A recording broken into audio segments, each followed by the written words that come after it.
We're going live now. Yeah, we're good. Okay. Yeah. Okay, I'm gonna call the meeting back to order. Oh, we got. You want to introduce? Mr. Mayor, again, we had some technical issues, but I'd like to introduce again the Quinn team and the Davis and Floyd team as they're going to cover the next presentation towards our Vision Point landing project. Thanks, Raul. Good evening, Mayor, councilmen, and citizens. I'm J.W. Weatherford. I'm General Manager for Oquin Marine Construction. Yeah, but then they can see him and they can hear better. Okay, sorry. Over there. Yeah, sorry. Camera. The cameras. Yeah, that's it right there. This is our first meeting. Right, am I good? Yeah. On camera now? Yeah, all right. So again, I'm J.W. Weatherford. I'm the General Manager at Oquin Marine Construction, and we appreciate this opportunity to go back through this and hopefully answer any questions that you may have. But what we plan to do this afternoon is just go through some of the information that we have and try to answer any questions that we have heard, going throughout this process. And then after I finish, myself, Duncan, and the Davis and Floyd team, we are available to answer any construction or engineering questions. So in this first slide, this is our kind of perspective rendering Pigeon Point landing to elevation. One thing that we really like about this view is, this is, we've heard some people not like potentially not liking the view of the bulkhead, but the benefit for Pigeon Point in this perspective is the bulkhead is only going to be visible by water. No one coming to enjoy the park is going to see the bulkhead, the actual wall structure going from the grade of the ground. Then above that, you see the fence, and the fence there, there's all different types of options we can do with the fence, but the option that we don't have is going without a fence. As if we're doing construction here, we have to bring everything up to code. And so anything at 36 inches, you have to have a fence. And so we're already at 36 inches, 48 inches in some place today with the bank. If you go from the top of the hill, the bank to the bottom, you're already at that point. So bringing it up to code, you will have to have a fence, and that fence will have to be 42 inches, except we put in like ADA accessibility for fishing, that can go down to 34 inches for a determined width. I think it's around 8 feet per section. But the look of the fence, that can change, whether you want stainless steel cable rails like we've done at the Whitehall dock and kayak that we've done over at the park, not the boat landing. Or if you wanted glass or aluminum, whatever the city wants to do. There's options for the look of the fence to maybe be able to see through the fence better. But there's not really an option. If we're doing construction, we have to bring it up to code, just because it's a safety issue. And so you see that in this rendering. If you'll go to the next perspective rendering, thank you. So you'll see, to me, the best thing you're seeing out of this image, if you look to the right where they have the bench, I think right now there's 2 benches, and so they'll stay 2 benches, but it's just to focus on the bench. And it is a little hard to see, but if you follow that fence line of the bench, it does drop down, especially if you look at the right side of the bench. Before the bench starts, that's where we've got the ADA accessibility there in front of the bench. So it will drop down to 34 inches in front of both of the benches. That would allow for fishing access for people with accessibility issues. There will be a 48-inch gap from the front of the bench to the fence. So that if anyone is there with a wheelchair or any mobility issues, they'll have plenty of room to maneuver between the bench and the fence. And so those sections will be able to drop down to 34 inches, but all the rest of it will be at 42 inches. And that's just, it's kind of lost because of the horizontal lines of the bench, but it does drop down there in front of the bench. If we go to the next slide. So this is an aerial overlay.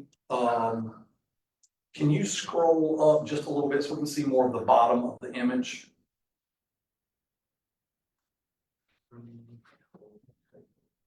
There we go.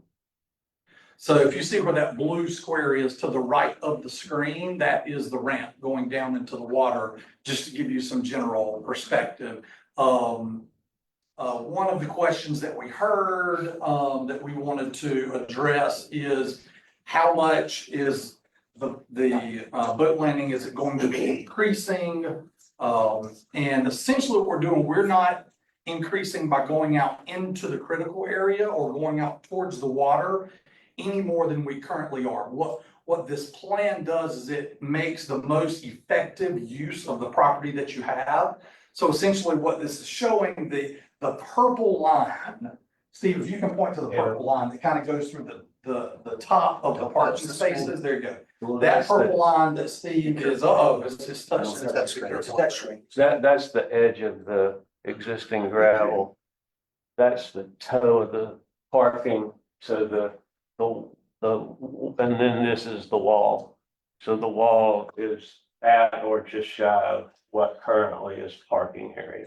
So there are very few places that wall is actually going waterward or through the critical line of where the property currently is. And now, obviously that is counting the toe of the little embankment or the hill. So essentially what we're doing with the bulkhead is we're going to where the property ends at the bottom of the hill and coming straight up. And so now all of that property that you have that is unusable because it is a ditch, it goes from 5 foot elevation in some places, 6 foot elevation down to 3 and 4. We'll be able to use all of that property because we're going to the toe of that ditch, coming straight up, and you can see that purple line is going through, 5 feet of some of those parking spaces. So what that enables us to do, whereas now when you have it, these are 45-foot parking spaces in our drawing.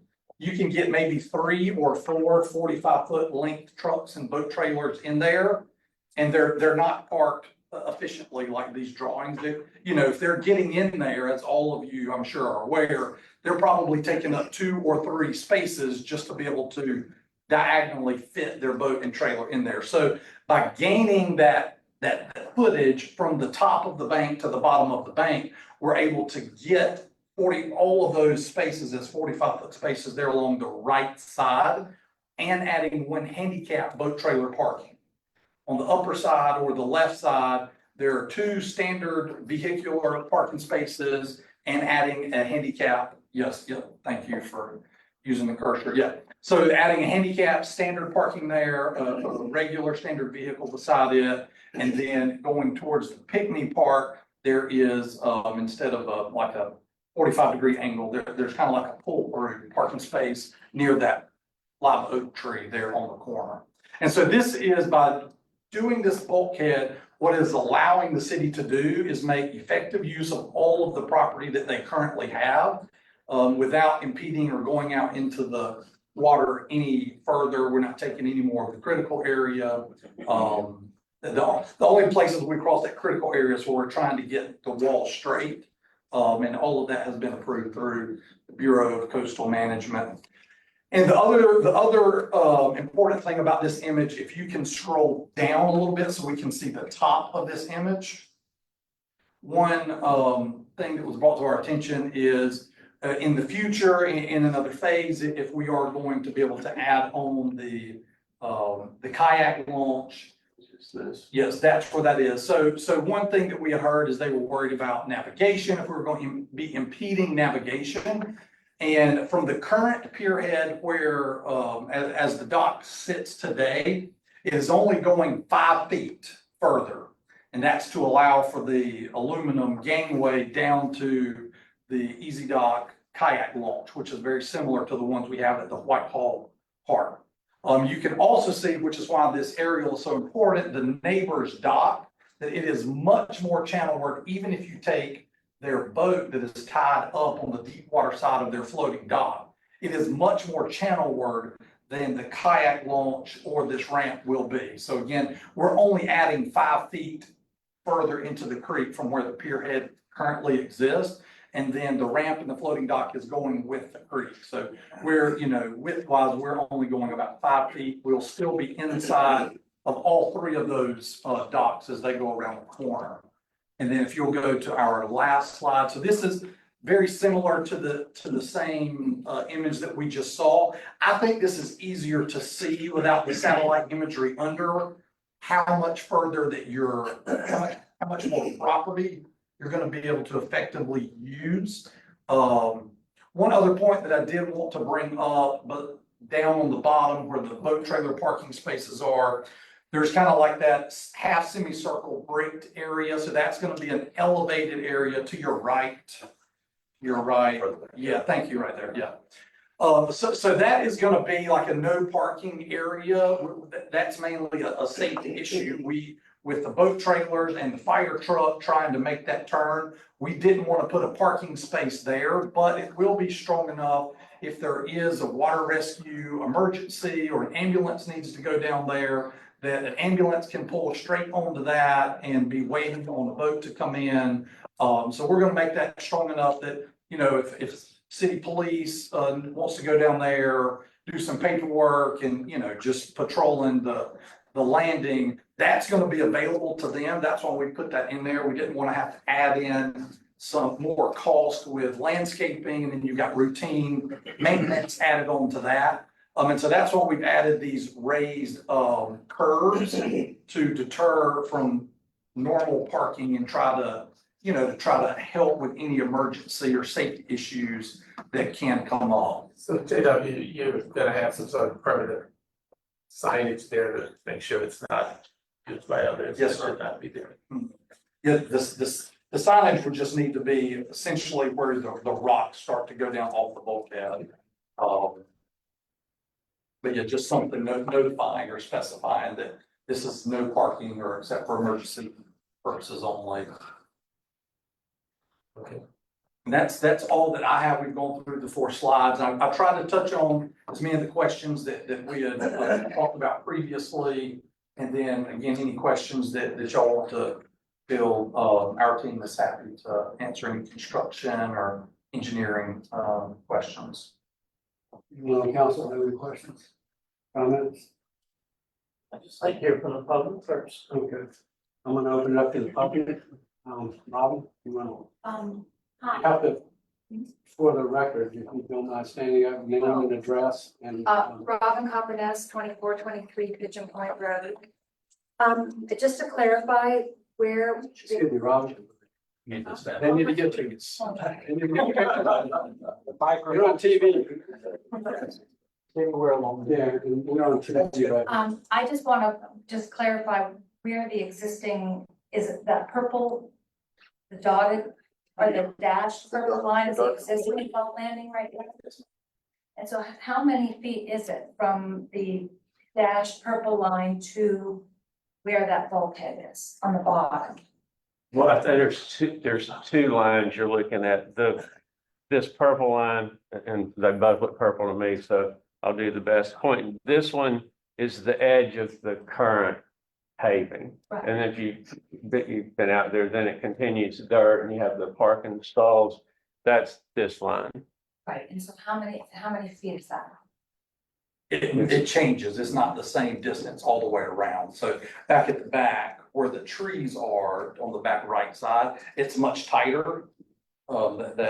There's just not as much of an embankment. Whereas when you get around the side and the front, there is a larger width on that. Approximately what that would be. I mean, this is probably in the 8 to 10 foot range. Okay, and then going around the corner there next to where the ramp is, that's wider, you said? If that's holding that same distance here, it changes in there. How many feet is it up above? Between the purple dash line and where the bulkhead is? That's more like 15 feet from here to here. And then on above where the bulkhead is, where those circles are, what's all that? This is that current riprap, the stone that's out there. And how many feet does that go up? So, That's a 20-foot parking, that's about 18 feet there. And that's existing, that's what's currently there. and then one more question, in the center part where the live oak trees are, if you were raising the boat landing up, what's happens, is that a well in the middle, where around those trees? So we're coming back to grade somewhere in here. So we'll be matching what exists and then it raises as you go. So there won't be any, wall on the left-hand side, but as you go down the hill, there will be a wall around it? Not a wall, that's just a curb, like a Curb. curb on the street for frame of reference. And then, so you won't have to step down into where those live oak trees are, that'll be level with the pavement? At that tree, you're talking about like 3 inches right now. On the left side, That's right, that's but right. what about on the right hand side? I mean, on the right hand side, it would be going a little bit deeper. But from where that thing ends, don't know exact elevations he's looking up now. I mean, I would guess you're talking about maybe a foot. The dirt that's around the tree right now is approximately elevation 7. Okay, we're raised, the top of the wall is going to be 8.75. We are not filling in where it's all white around the tree. All that grade will be left natural, all in there. Might put some mulch, get the arborist involved, to go check the tree, but we're not going to impede any more onto the roots or into the tree than what's already there. See, the asphalt that's already there, that's where we're going to build that curb. That's what we're proposing to do there. Because right behind the trunk of that tree, 30 feet back, is 8.75. Right back there. So it's so low, it's kind of misleading when you see where I have that top of that deck, that wooden deck at 8.75. The top of that deck is actually the same height as the asphalt, 30 feet behind that tree. So it's not going to go up that hill. It's going to just blend right in behind that oak tree. And that's our elevation at 8.75. That's the number we're working off of. And this right here shows you, see, this is the tree you're looking at. And this line right here is 8.75. All the way across that whole back side. When you come all the way up to the fairway where it says approximate pavement limits line is, that elevation is actually at 12. Yeah, that's elevation 12. So there's still going to be from 12 feet to 8.7 feet, it's going to go downhill. That hill's still going to be there. And that's some of the reasons why we have to, again, everything has to be brought back up to the standards of today and to the codes. That's why we have to capture all the stormwater. Lots and lots of stormwater come down that road and come straight out of that park. And the rules and regulations state, if you do anything to it, bring it up, you have to bring everything up to the code of today. So you have really no choice but to put an infiltration system that captures ocean stormwater. That's one of the things that our county and our city's been working for since the 90s, is to have a stormwater in place. So we're not just dumping all of our first flushes, which are oils and cigarette butts and paper and all that stuff, and just letting it wash. That's what happens now. All that trash that's around there, just like that rain we had Sunday afternoon. You imagine all the trash that's in the river. I was in the river Saturday and the marsh is slam full. Thank you. Anyone else? Yeah, name and address. Stand over here so we get it. Yeah, hi, hello. So pardon me, I'm not used to speaking in front of a group of people. Oh my gosh, are you able to provide an elevation, like a topography map of existing and new for us? Well, I can provide it to the city. Okay, is that possible? for us to look at that, to really study what's going on.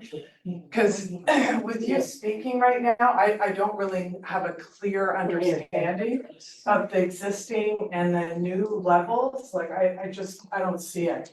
I understand. It's very difficult unless you do it for a living to understand, the elevations. But Well, I do it for a living Yeah.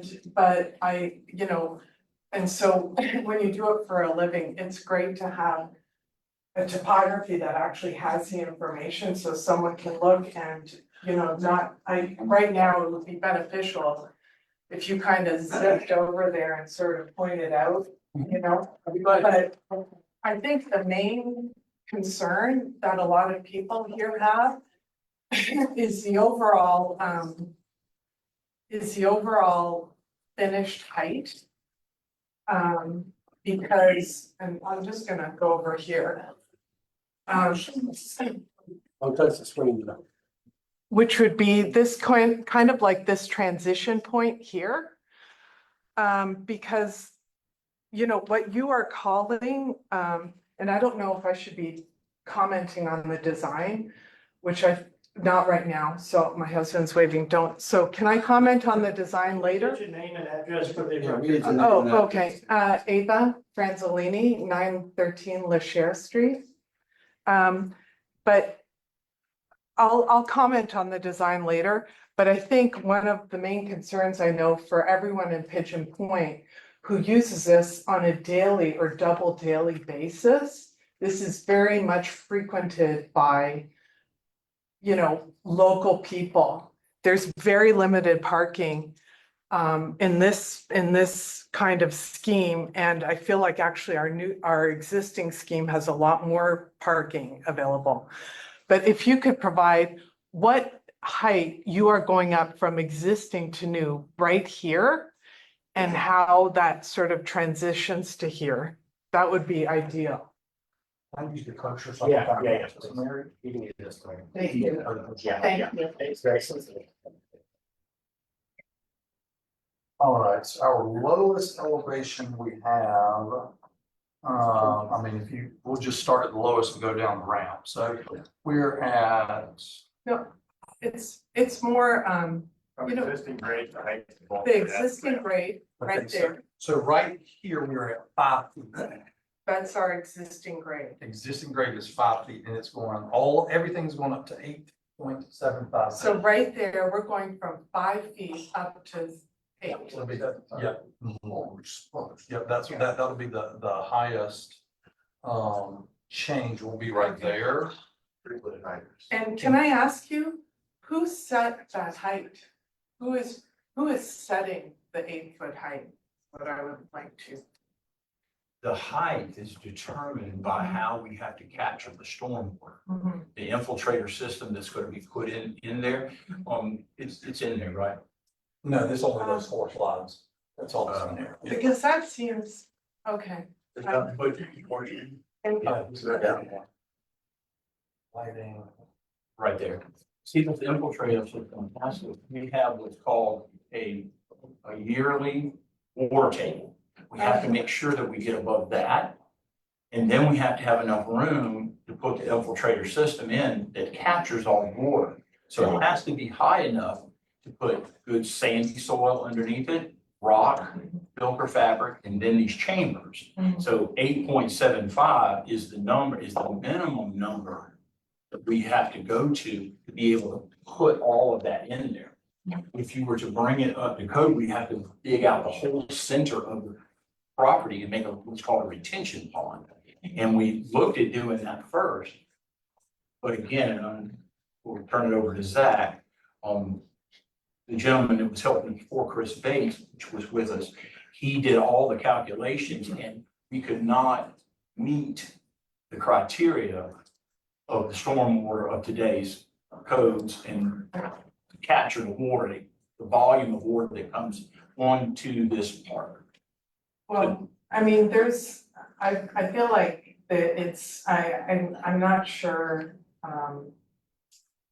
think I would need to sort of, I feel like I would have to look at what you're proposing because I mean, this is a large piece of property, but there's other ways it can be mitigated, and I feel like it's like a one-shop solution for this, like there's permeable paving that we could be adopting that would catch a lot of this.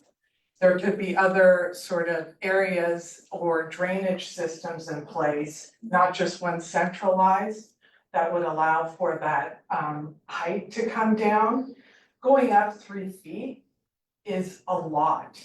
And I know that that bulkhead, nobody is thinking, oh, you know, this bulkhead is ugly from the outside. What their main criteria about this is integrating a design that allows for this beautiful area where you're calling all of those like toenail places as being like, you know, you're maximizing the efficiency. But really, what you're taking away are these encroachments that everyone who goes there finds as like pure joy. Because it's nature. This is one of the few places in Beaufort that people who don't have a property on the water can look at trees, look at the water beyond, and put their toes and feet in all of these little spots right here. I mean, right here. That's where I go. I swim down here too. And I mean, I know a lot of people, oops, oh, sorry, folks. They enjoy that spot. So as much as like, I feel like the design, this is a really great first step in that it actually shows what you could do to completely eradicate any kind of sense of place from this very, very residential landing. This is not Whitehall. Whitehall is a very, it's a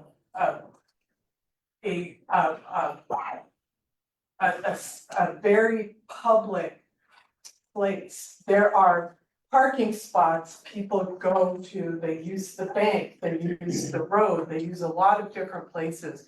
This is a very, and I'll get into this after, but I just want to say that I think raising it 3 feet is huge, and that there can be other ways to soften that line between the parking and the water. There's so many different ways to approach this, and I feel like this is just, to me, if I were to able to get a hold of your interceptor, you know, I'll be able to look at the specifications. But I feel like the grading here can be done in a more sensitive way. That's all. Thank you. Thank you. What's your name, address? James Atkins, 2215 Pigeon Point. Council members, the plan, the concept proposed by Quinn Marine is consistent with Whitehall Landing. It is not consistent with Pigeon Point, where Rome, the Lee's 2 dogs, the Coppernenses, Sophie, the Cars, Raina, and Connie's hound Betty. Pigeon Point is where mothers stroll with their babies, young children ride their bikes, shoot basketballs, and play hopscotch in the street. This plan increases the number of docks from 1 to 3. It creates a dedicated kayak launch dock, a dedicated 40-50 foot shrimp casting dock, and 50-60 feet of new tie-up dock on the perpendicular, that 100-foot long dock. These expansions will significantly degrade our neighborhood by increasing the traffic on Pigeon Point Road and Wilson Drive, and the need for parking at the landing. But the plan increases the number of parking spots by only 1. This demand for additional parking will cause Christensen Park to be used more than it is now for parking, which generally occurs only during Water Festival and Independence Day. Sooner or later, this demand for increased parking at the landing will be brought to you to convert part of Christensen Park to dedicated parking spots for the landing, as the recent rezoning of the park allows you to do. And that would be the ruin of our neighborhood. I have 26 signatures here in opposition to the park. I have 15 other people who told me they're opposed to it. And we have one person that I have spoken with who has come to me and said they support the grand plan. 41-1. Most residents support some improvements, such as the extension of the ramp, replacement of the floating docks, better lighting, better landscaping, better parking definition. I support a small 2 or 3 boat perpendicular dock, not 100 feet though. The overwhelming number of Pigeon Point residents I have heard from do not want the kayak launch dock on Pigeon Point Creek. They do not want the raising and paving of the parking lot. They do not want a new 100-foot dock where large boats and shrimp casters are going to locate. And they do not want those 3 large 72 to 92 inch circumference live oaks threatened by an underwater water runoff detention system. Please terminate this planning for the grand plan and instead preserve our neighborhood landing. Don't Whitehall Pigeon Point. Thank you. Yeah.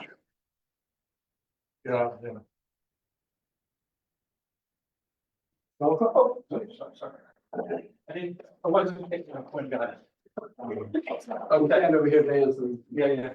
Give your name. Oh, right over here, great. I'm Dan Salka, I'm 905 Telsport on Pigeon Point. I'm gonna take a little different approach to it. I'm gonna kind of raise the level of discussion, not that this is a good discussion, but it's kind of well beyond the scope of this meeting on infrastructure. What I do want to concentrate on are 3 big business areas, process areas. And again, suggest a way forward, because this crowd here kind of represents kind of a resistance that I think didn't have to take place at this point, but we could also handle it with a path forward. So I have a couple key takeaways, if you don't hear anything else here, is that I think we need to remain in the initial design phase that we're at right now, not move forward.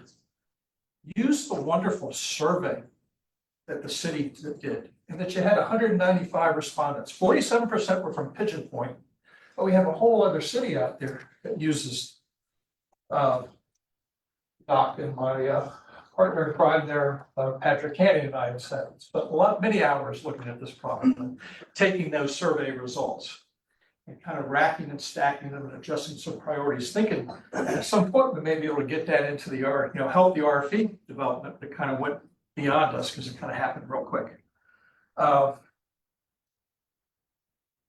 Design needs to be adjusted based on the survey and the current input we're getting right now.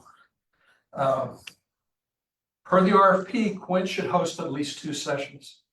And very bluntly, I want to say this should not be one of them.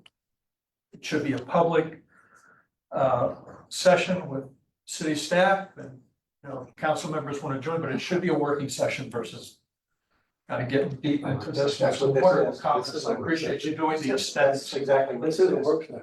Well, I understand that, but I mean a working session just on this, the other agenda items that I respect that you'll need to get to. So, so use the surveys and increase the public engagement. I'm going to touch on modifying the procurement strategy. I want to touch on the financing and the capital investment strategy. Is this $2 million is a big ask for this small facility. And I want to kind of propose something I've said offline a couple of times, is increasing citizen visibility and involvement in all aspects of the project. The design.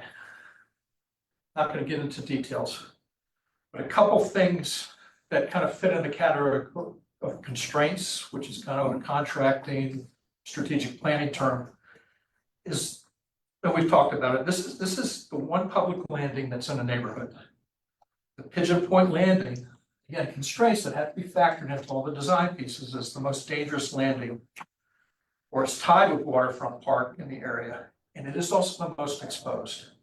It's also the furthest away from any type of response. It's a niche facility. We've got constrained space.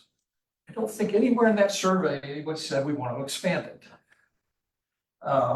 It's got spectacular views, it's got active wildlife, both marine, birds, and there's some nuisance wildlife in there that we need to be able to address. By its nature, the design should not expand the capabilities except via modest common sense improvements that make it easier and safer to use, as well as addressing the resilience so that we have storms.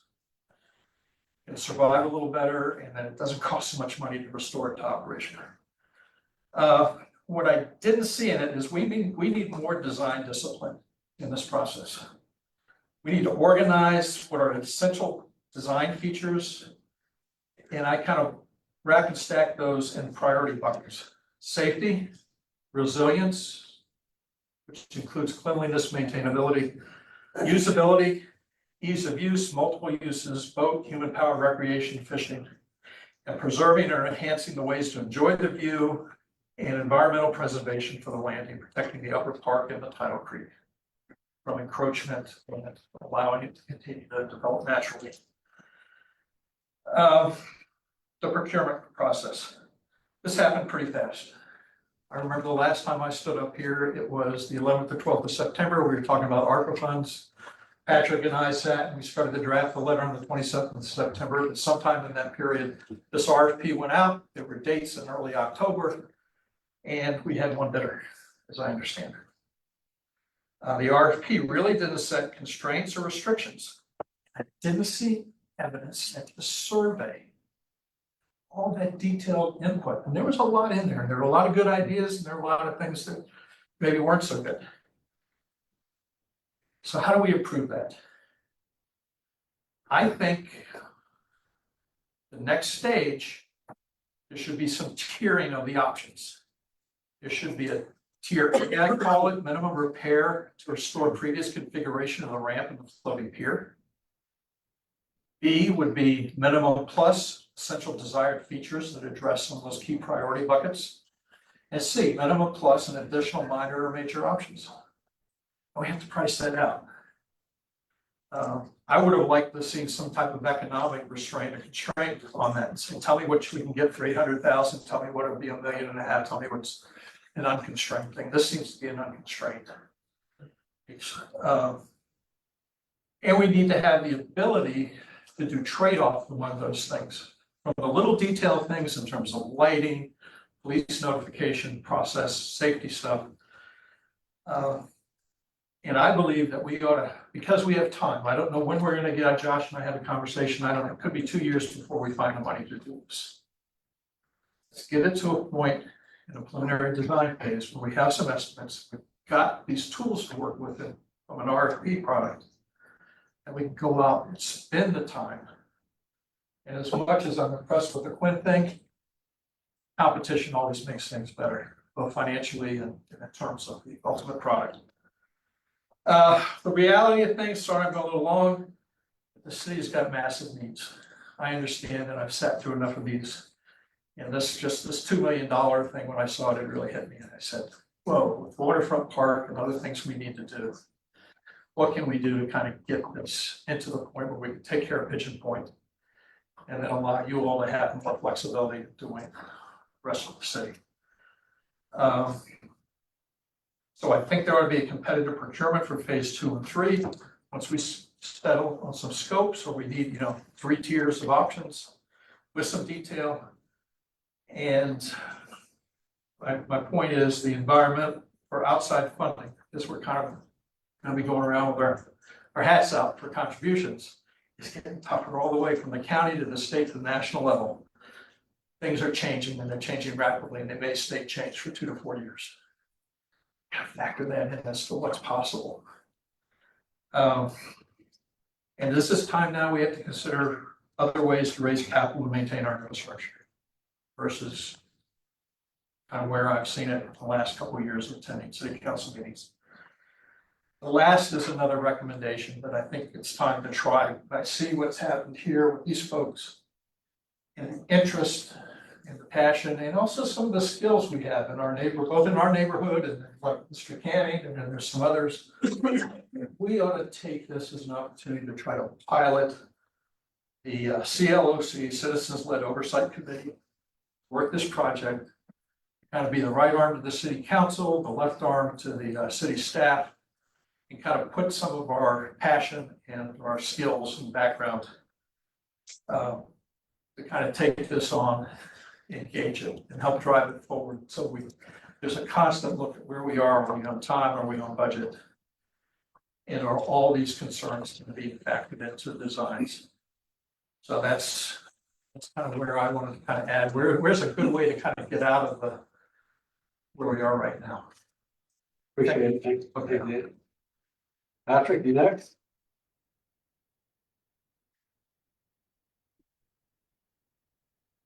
Patrick Canning, 212 Barrels Ave. So I've taken a common sense approach to this project here for at least a year and a half now. I've been speaking about it. Also, you know, I'm a fiscal conservative here, so I'm always looking at the budget numbers.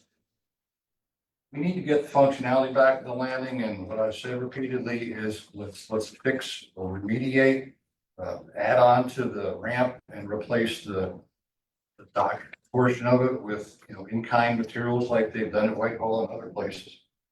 I have a question for you, sir. Is it your plan, as we see it here, is going to be a complete demolition of the ramp or just lower and upper addition? I think we're gonna demo, we're gonna demo some of the existing and then go back on same grade. Some of the existing. So we're gonna demo the existing ramp.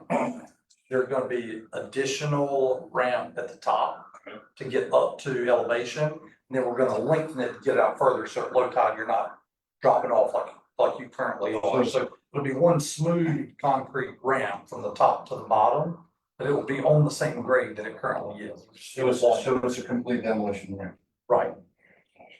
Thank you. Seems to me, we're gonna keep the same grade. And we're not gonna, if we throw the idea out about this whole elevation issue above, which is not really gonna benefit parking spaces or a lot of other factors concerning the community. And you just remediated, or assume you guys are gonna use a copper dam arrangement at the bottom and dewater it. Okay, it's no different. You can cut it back or remediate the 18 inches that's been defined by McSweeney. When they report back in October 12, 2022, said maximum 18-inch undermine. You guys know how to fix that. During this inspection here, the rating system that McSweeney used was a scale of 6. 6 being good, 5 being satisfactory, second best spot. That's the condition of this ramp right here. You should be remediating it, putting that addition on, because I heard you, Phil. You bring your boat down here and you've gone off the edge before. There's a couple of people that have had that experience. There's even, you guys got all this. His budget numbers as outlined here a couple, 3 years ago. Upland improvements even beyond this, but he's talking 200 to 250,000. I proposed to your strategic meeting 2 years ago. $275,000, $325,000 based on the countywide project they have on all the dock upgrades. So I think we can fix it for a long while. We don't need to make all those improvements up. And as I said to you folks before, another gentleman used the same language here. This grand project doesn't need to be a grand project, just needs to be functional. Thank you. Anyone else? Yes, sir. Name and address. Bob Woodman, 801 Godfrey Street, Pigeon Point, and I'm also speaking for Graham Carr at 2403 Pigeon Point. There's an email that I'd like to read to you, and then I'll give you my own comments. So the background, Pigeon Point is a triangular 19th century suburb of the city of Beaufort, which is less than a mile from downtown Bay Street. It's purely residential. Contains Beaufort National Cemetery, various well-established parks, paths, and athletic fields.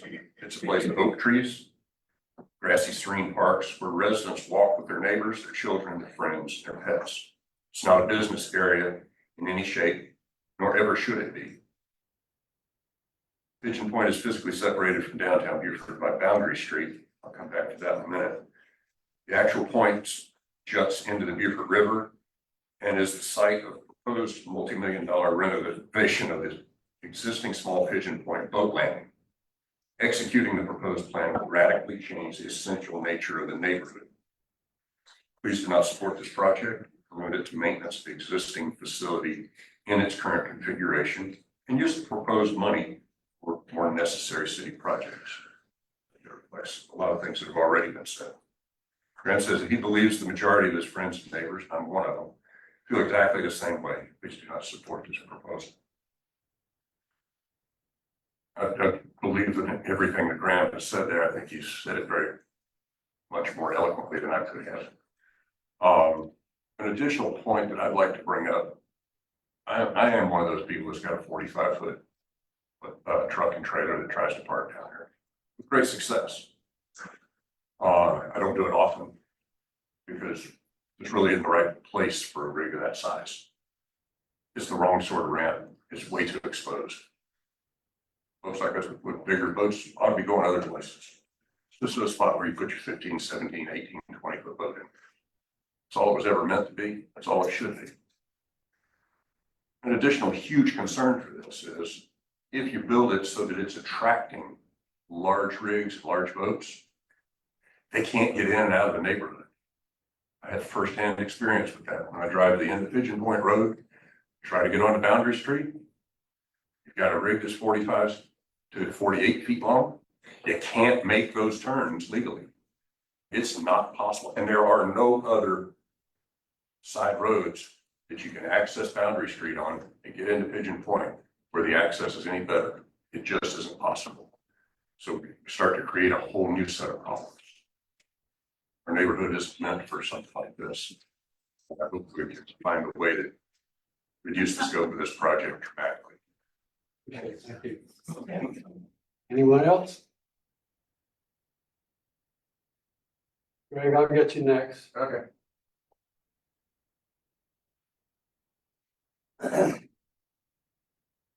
Hi, my name is Sherry Lasher. I live at 2420 Wilson Drive, which is the house right next to the boat landing. Got a question about, where should I stand? If you raise the elevation of the boat land, of all of this, what's that gonna do to my property? Right next to the boat. Your property's up at elevation 13. Mhm. That's a lot. What, how do you? So nothing? Nothing, absolutely nothing. All the water's still running off of the high hill, which is at 13 foot of elevation. It's still running down towards the oak tree. And like I said, the lower part, what JW pointed out, is 5 foot at the end of the boat ramp there. And it's 5, 6, 7, and it comes up pretty quickly at the oak tree. And right behind the oak tree is 8.75. What's it gonna do to the creek?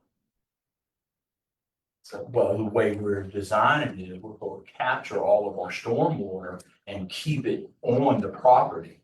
That's what we have to do to meet the state regulations and the federal regulations of today, if you do anything to it. Right now, all the water just runs off into the marsh and runs down off the edges, and that's what's causing all the erosion that's happening now. I mean, it could continue in that way. It'll just continue to erode away and wash away. The tides that we had Saturday night and Sunday night, as I'm sure most of y'all, if y'all were down there, you saw that the tide came up, and our spring tide right now comes up to elevation 5. So it covered the whole end of the ramp and into the middle, into that little swale that's in front of the tree now. All that's at 4. Actually, the bottom of it's 3.5. Around it's around 4. So all that was covered with salt water. Yeah, I saw it. Yeah. Because then I put that. Yes, ma'am. Right. And there's a difference between that being a 9-foot tide, because that's not mean sea level. We're talking about mean sea level here, numbers. And you don't think this is gonna have any impact, and including the crabbing dock, this is not gonna have any impact on the creek? And I can't speak to that. because we're not changing anything with the boat ramp. If we were allowed and we got the permits to put in the kayak dock, that wouldn't change any of the creek no more than the other docks that are there now. It would change the navigation. I think if we go back to that slide we had, we showed that the dock is not even out further channelward than the existing adjacent dock. And if you live next door, that undoubtedly is yours. Yeah, so we'll be behind, we won't be no further out than the front of your pier head, actually between your pier head and the backside of your float. That's how far we'll be out. And that's my concern. Because that makes it a lot more difficult to navigate. But I want to know also about the elevation. And if there's still going to remain a buffer so that this whole thing is not looking into the back of my house. I'm trying to protect, first of all, I have no interest in this plan. I like what the gentleman said, it was awesome. I think we should mitigate the problems. But I really don't like this plan at all. But I also know that I'm one voice, so I'm concerned that if you do this, what it's gonna do to my navigation and my property and my. Sorry, I know that's selfish and I agree with everyone else, but I want to know that as well. Of course. The channel is still out in front of where we are proposing the dock to go. So where your boat is now, if you drew a line from the center line of your boat, say to where the F is in flood and ebb, Yeah. right across there, that's the center of the creek. So at, half tide, you wouldn't have a problem going in or out because we're not blocking the channel where we're proposing to build the dock. And let me say this to everyone, this is, the city engaged us and asked us, our team, we've done a lot of these for the last 40 years in Beaufort, working on boat landings and repairing them. I repaired Pigeon Point for the last, 15, 20 years, band-aided it. And they came and said, hey, we want to build something nice down here for the people of Pigeon Point, the city of Beaufort. And that was our marching orders, and that's what we came up with. We can, it's completely up to the city and what y'all decide for the residents of the city. I live on Ladies Island, I'm on the county, I've used Pigeon Point land since I was a kid, so I've used it for, 50 years. It's, I understand where everybody's coming from, that, you want it to stay the same. But the thing is, it's not going to stay the same like it is without doing some permitting and some changes. Because it's going to just continue to erode. The tide comes up, it backs out, it erodes off the soils on the outside. So there's going to have to be some kind of permitting to stabilize what's there, or it's going to continue to erode. We found out in our soils report, the soils underneath there are absolutely terrible. It's all fill. Now, when they cleared the road off in the 20s and 40s, they just pushed all the grubbings and everything right on down that hill, and that's what made that whole point down there. So that's one thing we have to contend with the bad soils there. They're continuing as they get wet, and I spoke earlier about the water table, the rise of the yearly water table. Well, when it rises, everything gets mushy and wet like it is right now, and then the weight it settles a little bit more. Once upon a time, that landing was a lot taller than that, but it's settled and everything continues to settle. Well, my main concern is not necessarily that everything stay the same, but which you haven't done, I have navigated the boat from my dock, and you can say what you want to say and you can have your pictures and your measurements, but if you extend that, it does negate our ability to get in and out all the way up the creek, everyone on the creek. Number one, and number two, the reason we all live in Pigeon Point is because it's a novel area. It's a beautiful, novel, sought after, wonderful eclectic neighborhood where people are in love with this boat landing. And when we try to sell or buy real estate, we put pictures of it. It's an asset. Absolutely. And I want it repaired so that it's usable. And I don't know how much our vote counts, but repairs would be great, but it's full master plan. this, break my arm. Mr. Mayor, before we go to the next public comment, can I ask Duncan a question? I might clarify here some of the points we heard. When we first met, I know you talked about this public meetings. I can't remember when it was. You talked a little bit about all of our favorites. Your school. Vision Point boat landing and the concerns you had when we looked at doing anything out of this or. Well, the main thing what we have worked on is the floating dock that was there, what's called a courtesy dock for loading and unloading. As everyone knows, that place is in a fetch, coming out of in the north, east, west, everywhere, it just gets hit. And the other thing is, during the season, when all the big yachts are coming by, that's not a no wake zone. It is a very big wake zone. So you have those yachts coming by, throwing 4 or 5, 6 foot swell in there, and that tears the floating dock up. What JJ is speaking to is what I've repaired is, I believe the dock was put in 94 and 95. It had wooden piles. It was aluminum. It was a wooden structure at first. The wooden one I repaired all through early 2000, and then they bought an aluminum one at another stage in time. I can't remember the exact date.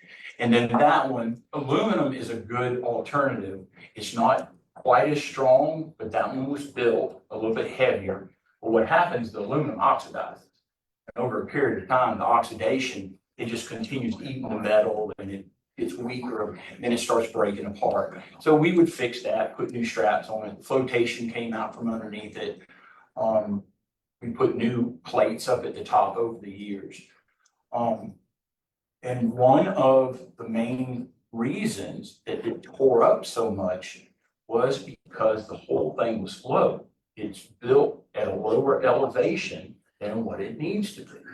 On high tide, in a spring tide, the float is higher than the whole boat landing.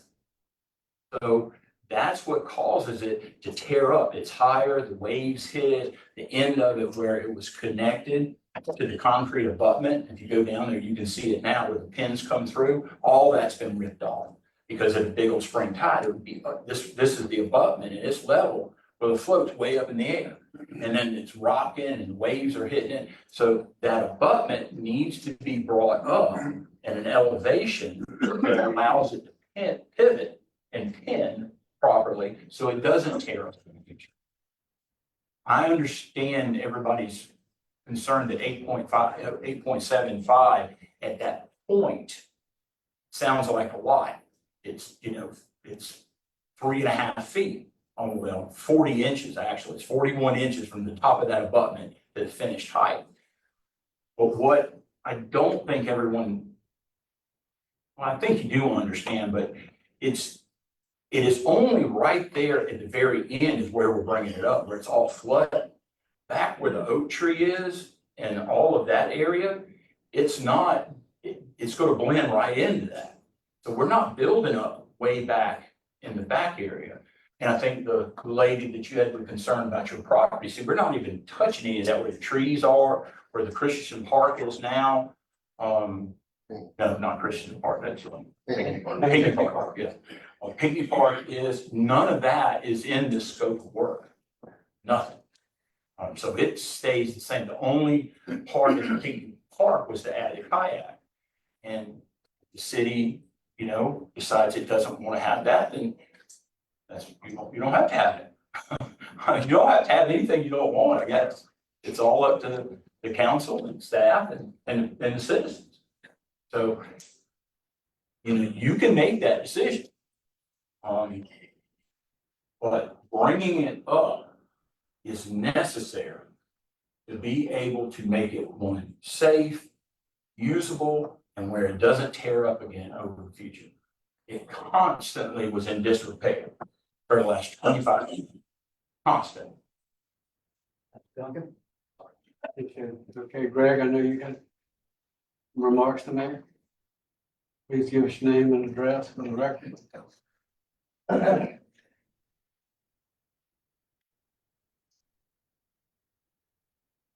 Thanks, Mayor, and thanks, City Council. Everybody that's been a part of this process. I'm Greg Braswell, with 2200 Wilson Drive. 20-year resident now, 31-year resident of the county. Last month, I was asked to fill Kay Merrill's role as the spokesperson for Pigeon Point, and here I stand. What was I thinking? Congratulations. Yeah, Or condolences. I'm not happy with that. Pigeon Point community has been engaged in this project from the inception. We probably expected, got a lot of questions. I'm going to read to you a portion of an email that was circulated on just the community closed Facebook group about a week or so ago. And in that, we said, there is a highlighted banner at the top of these drawings noting these are conceptual plans for staff and public engagement only. In this context, conceptual means nothing's been approved or authorized for construction, other than the conceptual design, which Duncan and his team have been working on for months now. I've heard a lot of questions throughout the last 2 to 3 weeks of what have we committed to them for? Just that, am I right? Yes, sir. That and the repairs on the existing dock. This hasn't moved forward. We're in a discussion stage. We're thankful for being a part of that discussion. And here we are. One of the other bits at the end of that was the city is looking for your input in bold and underlined, and we have a seat at the table in this process. Our email list for our community group is about 200 or so. I would say I've probably received 40, 45 in the last week and a half. But there are a couple of bits from that I'd like to quote from what I got this morning from a neighbor on Wilson Drive. It is good to hear this is a process. Conceptual plans are necessary to begin underline path and eventually landing where Pigeon Point folks want to land, unintended. Well, again, emphasizing the conceptual nature of this and talking it through, and here we are. Here are a few other responses that came on specific parts, and we've all touched on the boat ramp itself.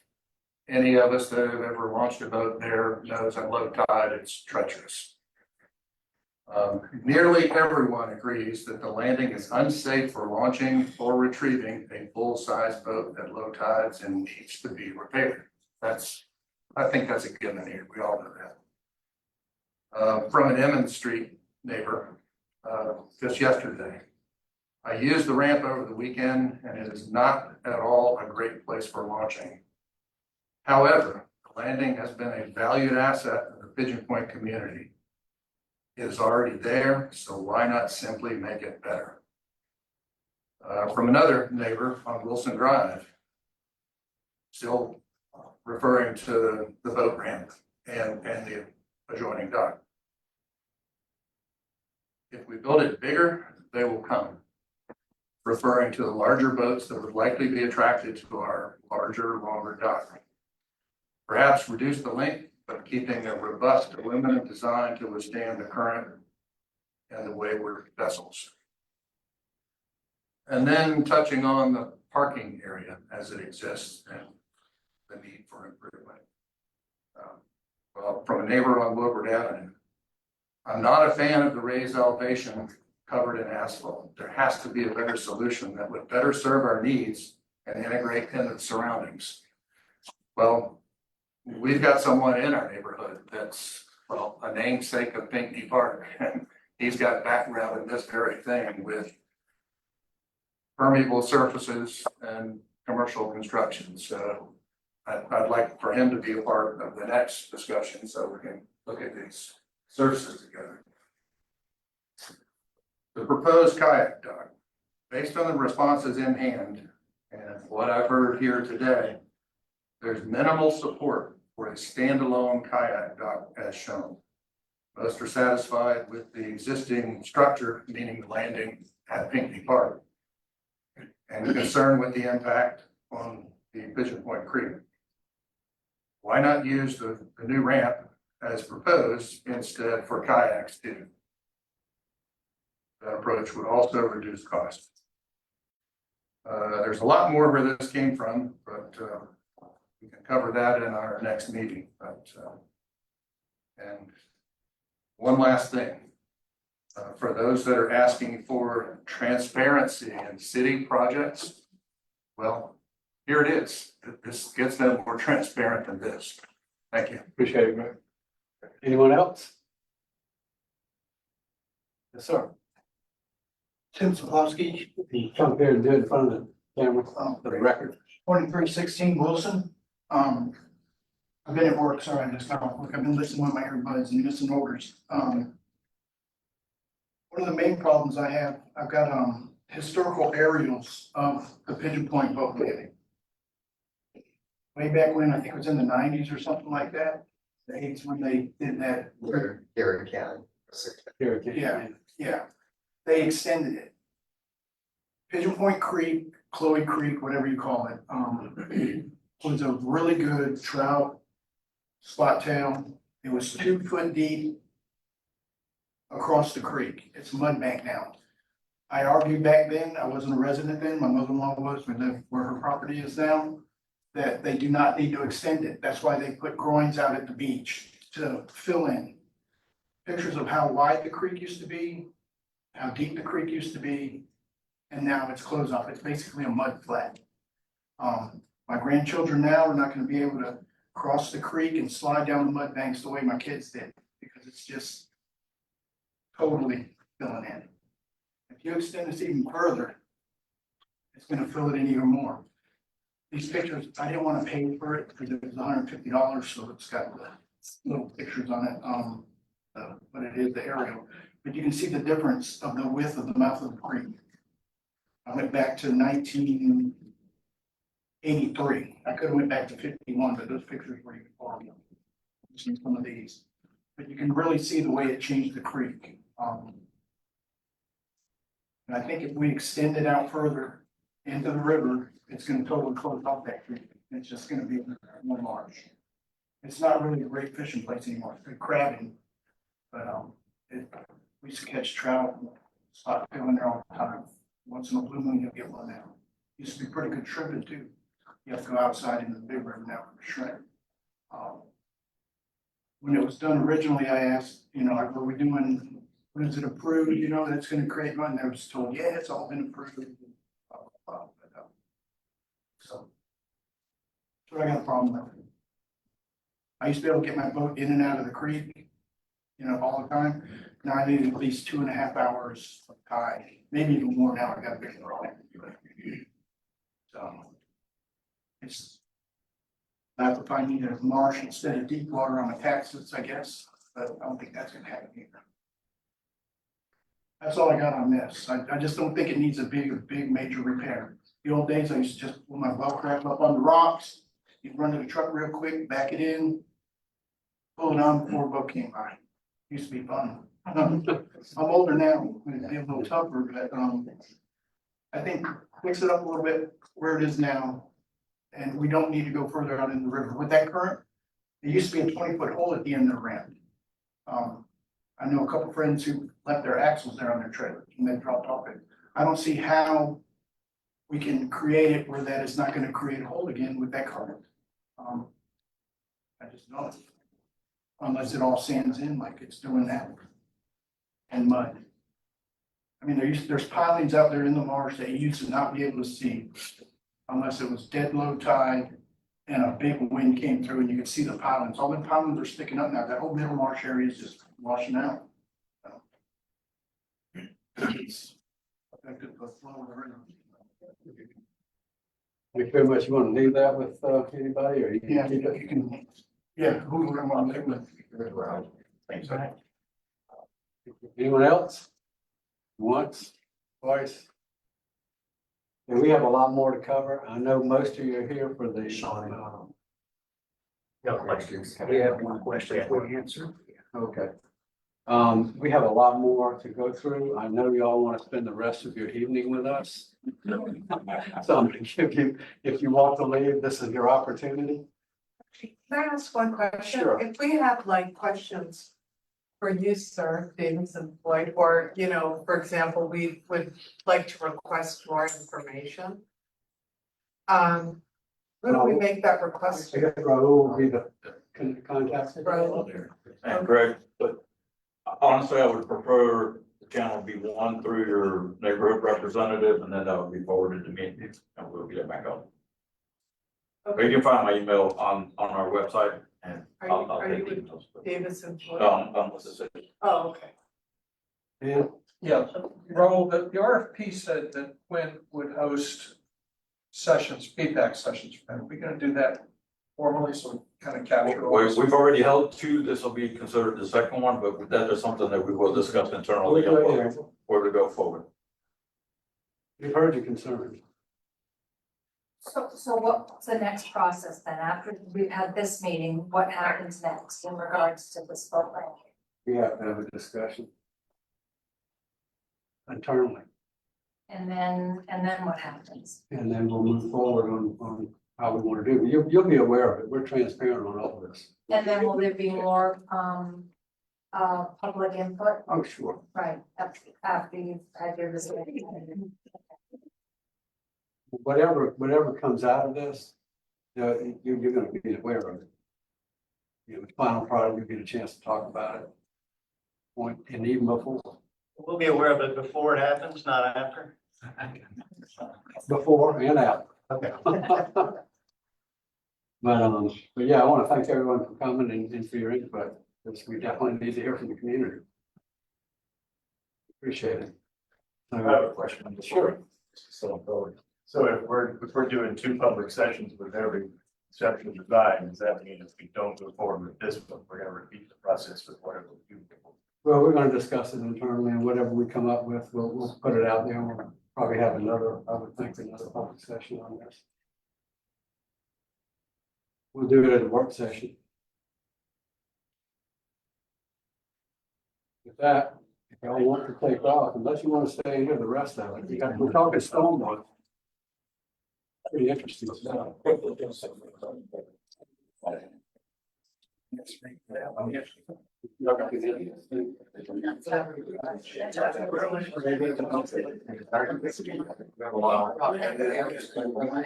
see you now doing this stuff. Right, you're still going, when you walk in, you're gonna lost. I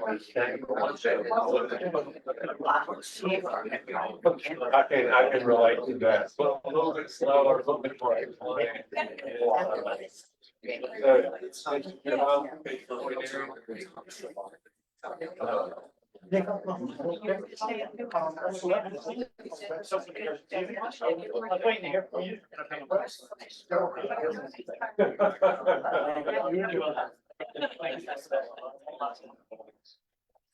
Got a lot of history. Yeah. My good luck. I was gonna say, you got a lot of history there. Got some hair I can.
Yeah, and I got,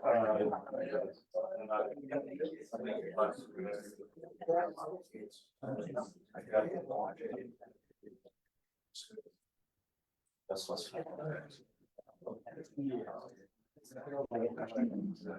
guess she was gonna do anything I wanted to go. I understand.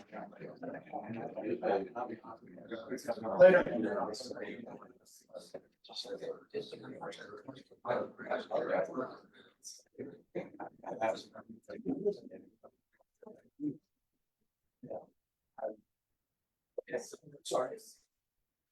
They don't do that. What's that? That's also. Oh. It's nice. We have. I mean, what do you do? We'll have 19.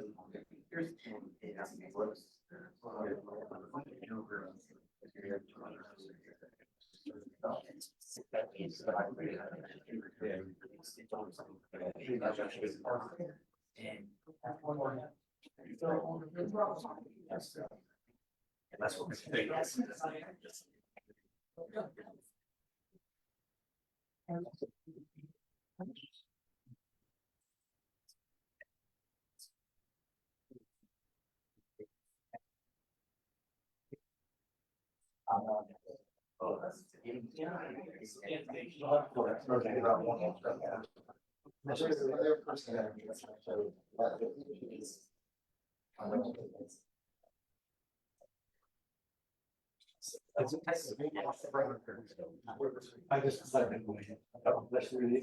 No, yeah, just to air it on. Thinking back to how we did this, council, and she has yet. Right. Operating points. Or that. Okay. I have any comments. Well, one comment I like, which I heard from one of the residents afterwards also is, don't do more than we have to. You know, if we build it, they will come and be. You know, we want it to serve the public, but we don't wanna have it as a tourist attraction. That's the way I do want to make clear for council that that has been a part of the discussion since the very beginning. Okay. When we first conducted this survey, we put out the RFP. I apologize, I don't have the RFP back up. Here it is. That was taking a range of ideas and options from just simple repair up to a whole new master plan if needed. And that's why I asked Duncan to clarify for everyone, but that's where the conversation started. We talked about repairs, public works, and we approach this from a perspective of what needs to be done to be as minimally invasive or expansive as possible, while also bringing everything up in modern code. Bringing it to a place where we're not just throwing money at constant. Understood, Doc. Necessary. Well, so, and as Duncan said at the last meeting, the needs of the docks, we can work with, we can adjust what is necessary. The initial permitting and proposals to OCRM, or here's the maximum that the engineers thinks would be necessary, and to put things where it was at one point, where to meet their standards, I think it should be. We can always scale back in different ways. And this is a starting point for the conversation. One thing to ease my mind, Mhm. the raised height, the dock or the marina, or not the marina, but on the seawall. Yeah. Okay, the raised, and then the woman whose elevation was 13 Mhm. feet, that's not gonna cause all the water to run off and kill the oak tree, is it? No, but it's still gonna go to the center of the. Okay, I just wanna make sure that's not. It would be a level Or then it would start going back up, because it's much higher in the back. And then- I just want to make sure you get that clear, you know, just, So can because I, it was kind of implied. can I ask a stupid, it's not a stupid question, it's a very basal question, Doctor. So what can you do to fix the functionality of the boat ramp and still do it within code? That's I just asked Steve the same thing. If we, Steve, I mean, if we do anything to the parking lot improvements, we have to bring it up to the standards of our stormwater that we have today. I don't think there's any way of getting around that. I mean, I really don't. We'd have to check into it, give us some time and see what is the minimum we could do. And you fix the ramp and its Absolutely. functionality The without. ramp can be fixed. But the problem is, just like JJ, the question he asked, we still have to have a minimum elevation to put that concrete pad to hook that float into. So the floats on. Because what happens on the springtime now, it's only a four foot elevation. I think it's like 4.1, something like that. But to do it right and minimum, it's got to be 7.25. That's minimum. So you're only, you know, a foot and 15 inches away from the 8.75, which we're raising it up due to the fact that we have to meet the new codes to be able to put the infiltrator system in, to raise it above the yearly water table. So the 8.75 or the 7.25, 2.5. whatever it is, 2.5, do exceptional king tides still go over that? Yes, sir. If we have a good northeast wind and the moon's just right and start, you know, always new moons, we have bigger tides now going into the summer months. Full moons in the winter. So, you know, according to when it happens and what kind of small storm you have. And in a storm with the retention system, is there any threat to the vegetation that's there because of the salt water? Oh, absolutely. I mean, that's why the retention that's there now is turning into it's not good. And council, the infiltration system, permeable pavements, green infrastructure, those were all things we did ask the engineers to look into. That's been a part of this conversation. And all of our projects in the council, they brought up some underground filtration options. I want to look at the King Street rescoping. That was specifically requested by the city to explore those options and why, one of the reasons why we came for this plan. I just want to make a comment. I found it very interesting. I think it's very important, you know, that, you know, Doctor's comment that doing nothing is not an option. And while we can shorten the length of the dock, or maybe we don't build a kayak dock, I think it would be irresponsible on us as council to not repair the dock in a way that is safe and it protects us from continually putting Band-Aids on going forward.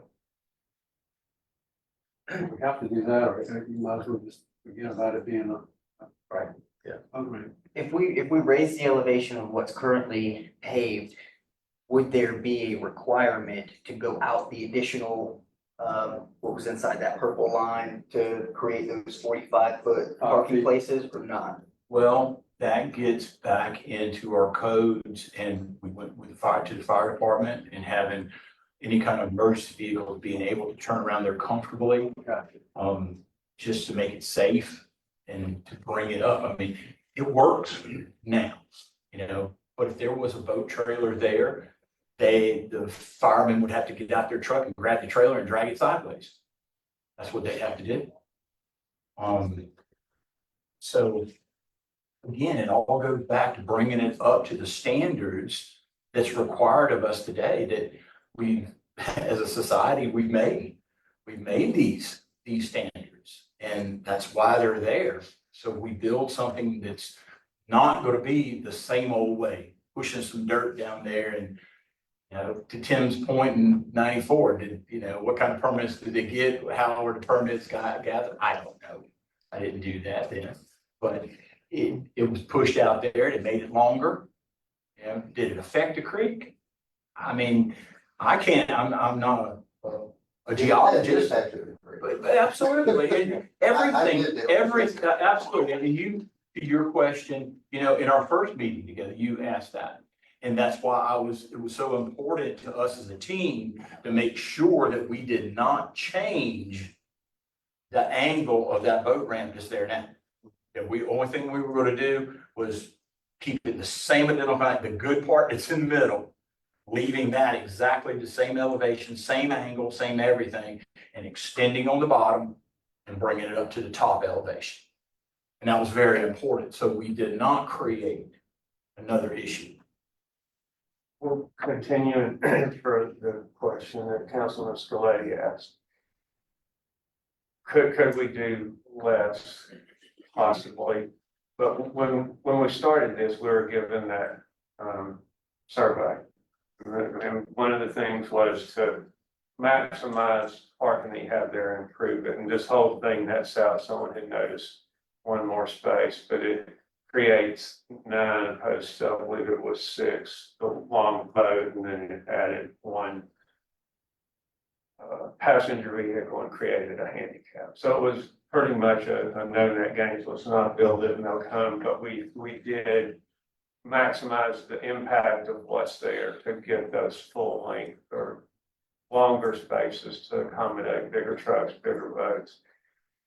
Once we touch it, then we have to look at the soils and make sure that what you build is gonna last. We did need to look at resiliency and sustainability or terms that got brought up. That's what we looked at. That's why we're going to the elevations.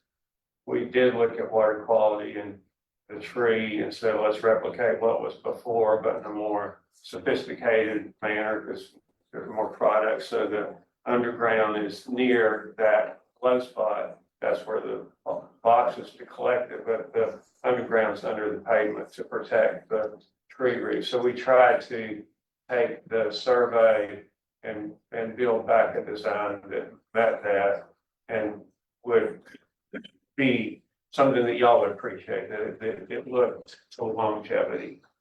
And that's kind of like where I find myself is when I go back and look at the survey and the results that it produced, there were several comments that were specifically about expanding the parking, the dock, putting an L-shaped on there. So there were several comments that I feel like were right in line with the proposal, but maybe some of the people now that are in the neighborhood missed the survey or, this isn't what they were expecting to see. But that's the sticking point for me is the survey I feel like is in line with what we're seeing, but obviously there are several people who live in the neighborhood that are okay with this. In that survey, what percent of the survey responses are from Pigeon Point? 47%. And thank you for that, because that was one of the things, when we first met with staff, that was our marching orders, really study that survey. And that's what we built it on. We read every one of them. I mean, we even made our own little charts in our graph, looking at the percentages of what they wanted and all. So we tiered that stuff, even in our trying to figure it out. And one of the things, kayaking was it was mentioned 2 or 3 times in different ways in it. And to your point, Mr. Scaletti, that's exactly, the boat landing, the docking, the parking, people misconstrue the parking that's there now with just because there's wheel stops scattered everywhere. They put a bunch of wheel stops and they're all butted together to kind of make an edge. So if you count the wheel stops, there's 15 parking places down there, but they're not usable because they're all put together. So when you really do the math, make the roads, or a bunch of Volkswagens.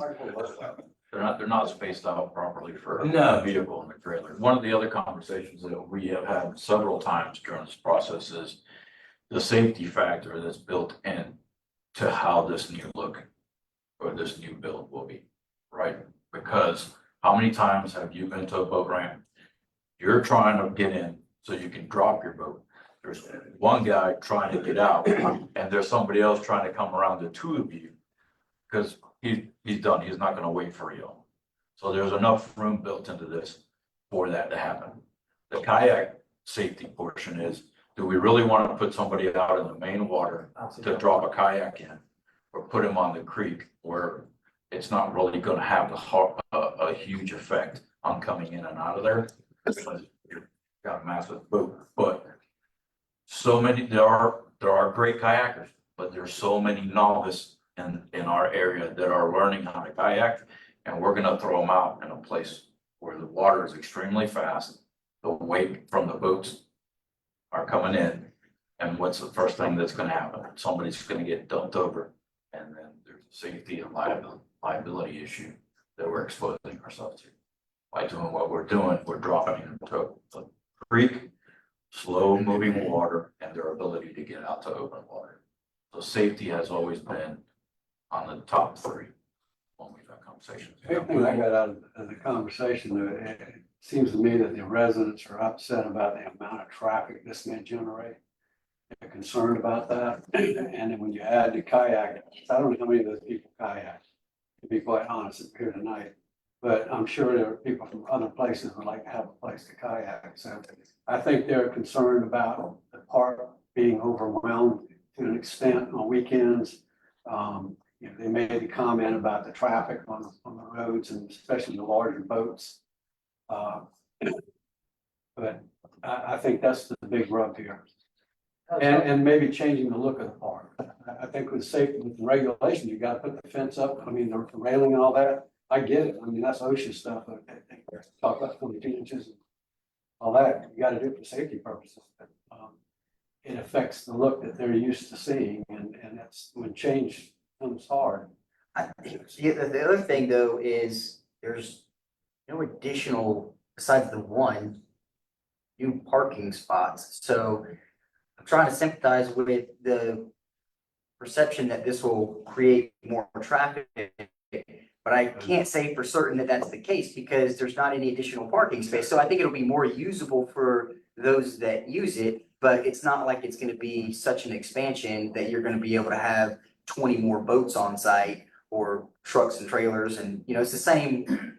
I think one person was concerned about Christensen Park, about them using that for. I'm not sure how us rezoning it to one makes it more able to make a parking lot. Yeah, I'm not. One concern I was hearing from one of the residents is with the kayaks, he's worried that it'll be like a sport tourism type thing where they come in and that's the launching area for. We can easily legislate that. We can. Well, that was one. We can pass an ordinance where we don't allow commercial kayaking. That's what he's worried about, that it becomes the launching, you know, for tourism. Yeah, that's meant. One thing we can do, we use the survey to develop a design, but that design evolved based on conversations.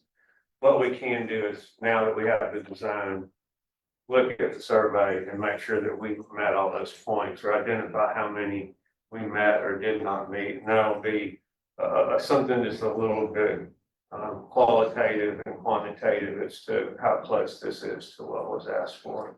And that might be a tool y'all can then use to. What was just so I can get a better understanding of the context from where it came, but what was the thought behind the 100-foot L? Like I could see several comments that say add that basically to give an additional spot for you to tie off the boat that, you know, would make it a little bit easier. But what was the thought behind 100 feet? The fishing and shrimping aspect of the boating, the combination of the two. Because fishing and shrimping, there was a lot of comment about that, being able to use it, because as you know, lots of people go down there and throw the net off of that place all the time, right? Down there already, because we put a float there, the wooden float down there now. So what our anticipated was 50 foot for the boats, 50 foot for the shrimp, fishing and shrimping. That was kind of the, At its heyday, what was the length of what we had there? sir, At its heyday, when everything was still attached, it went out 120 feet straight out. the complimentary dock, the Yes, sir. staging dock was one Right. way. It went out 120 I feet mean, from the technically, above. we're shortening it by 20 feet, just making it out. Correct. Shorter than 20 feet because there was no reason to go out in that depth and then turning. And in the old dock, you were competing with big boaters because you had big people fishing, crabbing, and doing all that on the same dock, and you're trying to launch a boat and get the big boat up. That's one of the reasons we went into designing all the ones we're doing for the county now. Every one of them have an outlet. It just keeps the boaters, being able to just tie up there, wait their turn and stay there, let their driver off, whatnot. Legislatively, what's the requirement of establishing a no wake zone? It'd be very difficult there because that is the ICW and it will be, have to be okay by the Coast Guard. Yeah. So it's just not, it wouldn't be just DNR. See, DNR can put the no wake zones up inside creeks and things like that. Oyster Factory Creeks, no wake zone. You go up into a Battery Creek, no wake zone. They have those jurisdictions. My ICW, the Coast Guard is going to look at it a couple of different ways. Where the other ones already are, because they've got one that's at Brickyard, starts there. It's That's to an- Pleasant Point, sorry. Right, almost up to Pleasant Point. It ends right before Vivian's Island. Then you have the other one, the major one that starts at the first day marker, making the turn at the sandbar officially, and then all the way past the Bell Bridge. Right. So all of that is officially a no wake zone in the ICW by the Coast Guard. I think that's something that we need to. You could ask, and I don't think that it wouldn't hurt to apply for the application and ask for it. Because we could start it at that day marker on the sandbar right across from Pleasant Point. Right when they make that curve. In front of the sandbar marker on the other side. Yes, All right. yeah, where the old boiler was, where the Well, two did. you where the start could be right there, about where the boiler was. Yes. And then come down to where the other sandbar is, like out on the Pigeon Point roadside. They would probably want to just make the whole thing through there. That's one of their pet peeves is up and down, slowing the boats down, then picking up back up for speed. I was gonna make a comment. I think, you know, what I think we're seeing here is, I don't know how many of those folks took the survey. But obviously, their opinions were not reflected in that 47% to give guidance to whatever Quinn gave us. So I think whatever we do, we need to be concerned that we're just not flip-flopping back and forth, and we piss off the 47% that gave the guidance. I wonder how many of them changed their tune now. Pardon me? They did the survey way back and said, yeah, I'm in favor of it now. Well, we don't know that. All we know for sure is what the 47% said in the survey. Well, it's hard for people to visualize. Well, I guess here's the other thing too, is in the survey, it's kind of hard to see who made what comments, right? So maybe the 47% of the Pigeon Point residents weren't the ones that made the comments about the L-shaped or the extension. I guess that could be a reality too, but I think you're absolutely right. And that is, we want to be careful that we're not flip-flopping. We did a survey for a purpose to try to get a better understanding of what people wanted to see. And I would say that regardless of what path we take, there's no doubt in my mind that this is right in line with the survey results. So for that, I'm grateful for it, and I think that it gives us something to visualize. Now, let me ask you this. What are your thoughts on the comment that was made in regards to extending the ramp, eroding further the creek? Do you feel like that would be a factor? What we just discussed, I mean, it does drop off there. It's not 20 feet, but it's about 13 to 14 feet on the water. So it is a big hole. You know, we will have to fill that in for 22 feet of it. So depth wise, it's going to be, we're going to fill in the hole to be able to put the slab on top of. Is that going to cause the creek to fill in even more? I don't know. I can't answer that. I am sure we could get, if we had 100 geological marine surveyors go out there and you would find 50 of them say it would, and 50 of them would say it would. So. The only thing I know is that the middle of the ramp, from mean low water to mean high water, we're not going to change that elevation nor that slope. There'll just be an addition at the top to capture the elevation difference and then. At the very bottom. So the change, use it at the Bottom. And this is one thing, and I'm not a Marine guy, but just when you look at this, if this is the cause of this silting, these are oysters. There's no silt here. The silt's coming from this side. And when we looked at it, it appeared fast moving, slow moving. This hits that, drops it 7 away. And it can't get out to that. Well, and part of that too is if you go back up midway on the Pointers Creek, there's an opening now there that was never there before. Before that 1994 edition was done, the creek was completely closed. There was no opening that came into Beaver River from the northern side. And that occurred over time and also because a barge hit it. Broke down the wall. Okay.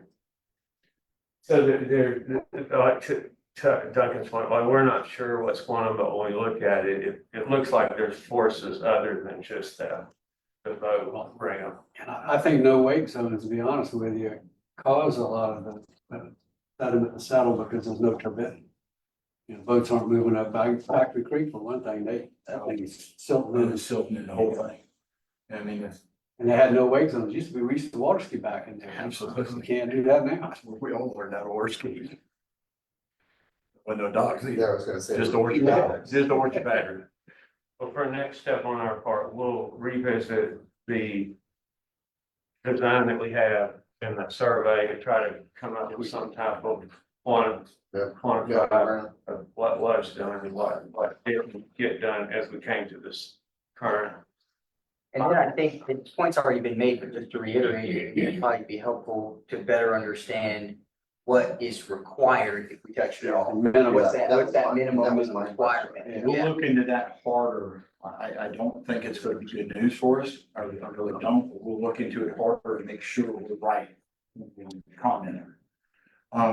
Now, where we're at now, I was gonna say this for staff, but I think we can move forward, is the permitting to BCM, which used to be OCR. We're ready to permit this, the bulkhead and all that. Do you want me to hold off on that for a period of time? Or? Would anything change? Would anything? Well, I mean, change you that? can, this is the maximum we're gonna be able to get. You can always reduce. What's the lead time on this permit process? About 9 months. That's why I'm pushing that issue, because it's gonna be 9 months before, and it could be even. It could be longer if something crazy happens, you know. How long is the permit good for? 5 years.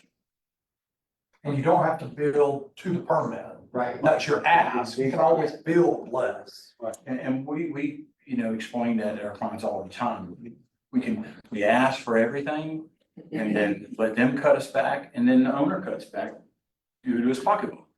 Like a floating dock. We don't have to build all the floating dock. We want to build 50 feet of it. We want to build 25 feet of it. We don't have to, but we can get it permitted. We can go ahead and get all the wall permitted. And so if you back down from the permit that you already have approval from, there's no pushback. from No, the sir. out there. None whatsoever. We can make it smaller. I mean, we could bring it right up to what the usable space is now, where that purple line was. And we could build a bulkhead there. That's true for the kayak dock also. Oh, yeah, you don't have to build it. We can permit it. The only thing I will warn is it's gonna be a public notice. So I just don't wanna get you all in trouble and they come back and say, oh, we are. Yeah. Well, that's the only thing, Mayor, and I apologize. I know we've already heard from the public, but there was someone back there wanting to say something. Oh, feel free. Greg, you got something? Yeah, Duncan, I remember a few years ago when you mentioned the fact that whatever we redo on that dock needs to be more parallel. I mean, the main dock, the 100-foot part we're talking about now, kind of needs to parallel the current Correct. Not, and I think we need to drive that point home. Oh, backing up a little bit. Raul, remember a few weeks ago, told you that we were gonna put together this group, well, Owen Webb as well, a civil engineer, trying to explain what we see in the drawings to this group. Last Tuesday at Leakley Park. We tried, we really did, but then things got off the rails, so we kind of understand the concept. And Duncan, I agree on the permitting part especially. Ask for everything that's there, but I already see where the pushback's gonna come. Those that take that, I kept driving home the conceptual part of this, and people, you need to look up what conceptual means. Get something on the board, it's obvious it looks like Whitehall. Y'all have done Whitehall, that makes sense. Well, let's pare that down and come to something that's more suitable to what we have. But it's a process that is gonna go a little slower. To Mr. Mitchell's point earlier, you cannot do nothing. I mean, it's eroding. The whole, it's settling, it's eroding, it's continuing to go away. Now, what the minimal is, you know, we could figure that out. Is that the best way to go? That's completely up to y'all. My opinion, no. I mean, because you're not getting the bang for the buck. And we're gonna put there something that's gonna be there for 50, 60 years from now. Another point with the permitting, I'll be really quick, is if you permit less, and then later down the road that you do want to make an, go back to what conceptual, there's another time constraint you're adding on to that, so. We're starting the permit process. Over, yep. It's the concept of the citizens' perception of us moving forward with the project that we don't envision us doing. And that's the pushback that you're gonna have, because they're immediately going to take it to the point where they believe that we are already approving. But I feel like based on this conversation and now my understanding from just listening, I would be able to justify if somebody asked me that the permitting process takes 9 months, and it doesn't mean that we are married to what we got permitted. We can always reduce that if down the road that makes sense. And as we get a better understanding of what that minimum is, maybe the conversation evolves. But I think that we know we're gonna have to do something, and B, so long as we have the ability to reduce whatever that is, even after getting it permitted, I would feel comfortable with taking that next step of going ahead and starting the permit process, because we could always come back and we will, and have this conversation. So what's, I mean, from a cost effective standpoint, you already have it to where you have the permitting to do with the conceptual plans that we have. If we're asking you to go back and look at what the reasonable reduction adjustments to a plan that will still have some resiliency for improvement, is our best direction to go ahead with what is permitted now and then work on the backside with what could be more palatable than to go do the more palatable part and only permit for that. I can permit the most. No, I don't think so, because what we can do with what we're about to permit, say you didn't want to do any of the asphalt, you didn't put any of the stone, what we could do is just drop the wall down about 6.5, 7 feet. It's going to protect it from big spring tides twice a month, and it's going to stop the erosion, where you can go in and put rock, and you can put plantings in there. You can plant all behind the bulkhead. You can do all that and put all the bushes and plants that they want, and then you protected the site. Dropping down there to avoid hanging around. Yes. You can get rid of the hanging around. You just build it just high enough above springtime. It's still. The biggest thing that we possibly built, what we want to permit for. Correct, that's what we're saying there, and even if you want to shrink it up, we would be permitted to go out to the BCM OCR critical line. But we could back it up. if you wanted to. It's not gonna. No, we could back it up if you wanted to. I don't think that's a good idea. You could do that, that would be an option. So just to make sure I understand that last bit that you said, if you raise it from where it's at 5 to 6 Correct. whatever, then you wouldn't have to have the handrail? Correct, because at 8.75, what we've looked at and what we believe is accurate, we're looking at anywhere from 4 feet of exposure of the bulkhead to about 4.5 to 5 feet in the highest points. Okay. Anything over 36 inches of exposure, we have to have a handrail. Okay, so if we drop it down to instead of 8.75, we drop it down to elevation 6, we get rid of the handrail, and we're just stopping a spring tide from coming over. So we've stopped the erosion. Yeah, we need to know break zone because of the spring tide, the boats will wake it over the. Absolutely, absolutely. And the waves there, Duncan, what does that do to the water side of it? that's what we'd have to find out. We couldn't do anything. It would stay, what you see inside there now, it would have to be just like it is. Nothing would Still change. wash off into the marsh and into the water. Absolutely. We would hold the sides, all the sides. We couldn't fill in that middle part. That'd have to stay right there. And that's settling us, Yeah, the soil. just, I don't know, that's. But if we're talking about a minimum, that's about a minimum we're talking about.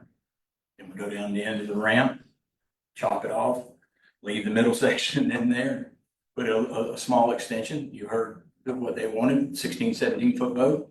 We don't have to pass median high water. We do a 10-foot piece. And put a big old sign up there. If you back down further than this mark on the dock, your trailer's gonna fall off and you're gonna tear it up. I mean, they said minimum, that's minimum. But you're still gonna have these issues. Still gonna have trailers being able to back off and tear it up. You're still gonna have erosion. You're not gonna take care of any of the storm water coming off of the hill from Wilson Drive all the way up there. You have no more parking. It's gonna be haphazardly people parking. What about the inversion of the float if we go down to 6 on those big tides? It's, well, You're still what gonna we have do, tension. on the abutment, we just build a slope up to 7.25. Now, that'd be a 7.25. That's my minimum number on the floats, so they don't tear up. But it'd just be an up transition. Right. From 6 foot.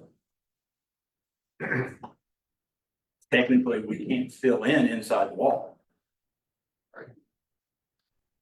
Well, why don't we do this? We'll think that through. This was a good conversation and make a recommendation. Cause just because the code doesn't say you don't need a handrail, I'm not sure if you want to build something new that has a vertical drop off. Even if it's 2 feet, someone still gets hurt, so. But let's just think that through. So we'll make that list.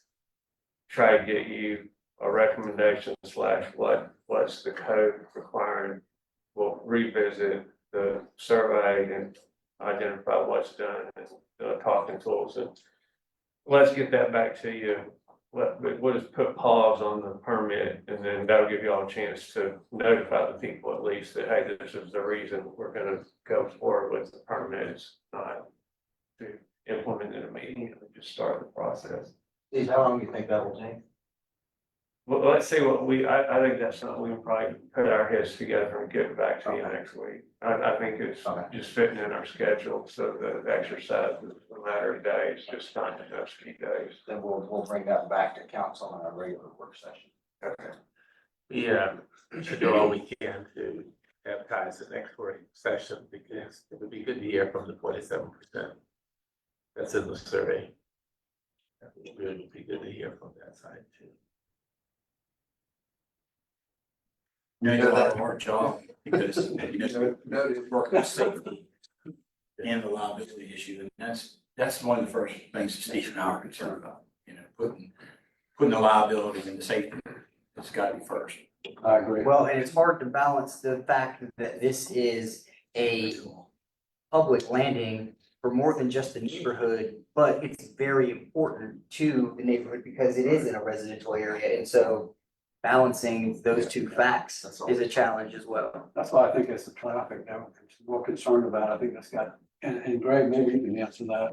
Is that the impetus behind this, the increased traffic and stuff and down the? Yeah, and that's grown over the last week, this Because Jim brought it up, that's why I'm saying, I think that's probably a Well, big issue. keep in mind too, is that when this started, it was. The initial request from that effort was cease and desist. Well, we all know that makes no sense. I mean, everybody knows something's gotta be done down there. We know what the critical things are. And then it's ratcheted, the tone of what you heard tonight is ratcheted down a bit from what it was a week No ago. question. The emails have softened too. Yeah. So, We took all the arrows. yeah. It's just there was a lot of misinformation going around and Well, therein lies actual stuff were. that's the biggest problem, like you get one thing mentioned from somebody that hasn't a clue, and guess what? They've been to none of these meetings, they've never seen the drawings, so. Understand the scope of the project before you sign something saying stop. Well, and I wouldn't want to just continually react to perceived problems as well, you know? And some, I'm not sure that they're not perceived. Like I said, there's no additional parking places down here. So the number of people that are down there are probably gonna be relatively close to Well, what but it you is now. understand that if we make it nice, they're gonna park in Christensen. You didn't, of dates that were used in reference for Water Festival, Independence Day, has he forgotten about shrimp season? Yeah. That's the worst parking in the neighborhood ever. Forget Fourth of July and. I got an email from one of our neighbors, she's been walking down there daily with her dog and it's sent me photos of how not to park. So, but the parking, that's another matter. I mean, gotta build it, then it's up to some of our people here that don't know how to park a trailer. Gotta deal with that problem later.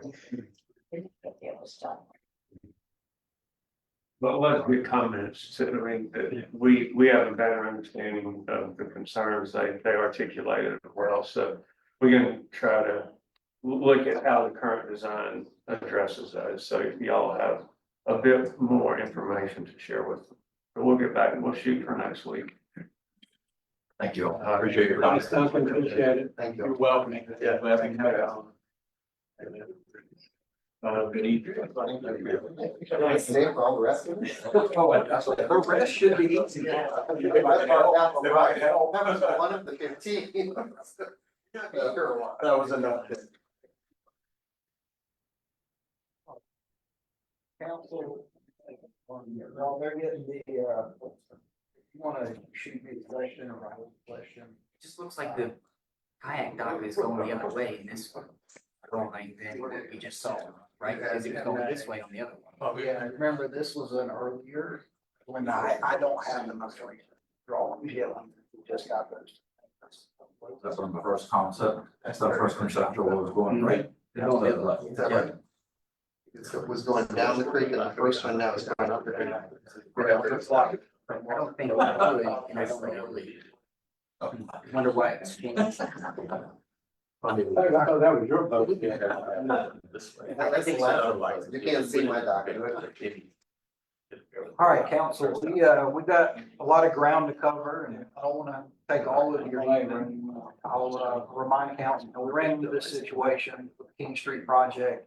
Run into it in every community I've worked in my home communities up in North Carolina. The community's gonna have a knee-jerk reaction to a project, any sort of change. That's a natural reaction. I'm not saying it's a wrong reaction. It's just what happens when we propose changes. And I tell staff all the time, our responsibility is to remain consistent throughout that process, consistent and transparent. So this is one step in that process. I think we came to a great resolution in the King Street process. And I think if the public sees these processes play out consistently, hopefully the knee-jerk reactions won't be quite as severe. But thank y'all for working through that with us. We're gonna hit these projects relatively quickly because we only have some bigger discussions. Most of where we're at right now, as we talked about strategic planning and in our last work session, is we're kind of maintaining the status quo. I'll be coming back in front of council with Raul in June in the work session just to go over our proposed schedule for the capital improvement planning process this year. That's going to be starting in July. And that'll culminate in us, hopefully presenting that plan to council in a strategic planning retreat next year. That'll be after, community engagement, community input, neighborhood level input, surveys, and planning commission input. And we'll adopt that plan as part of the strategic planning retreat, January, February of next year, and then work towards, budget for next year.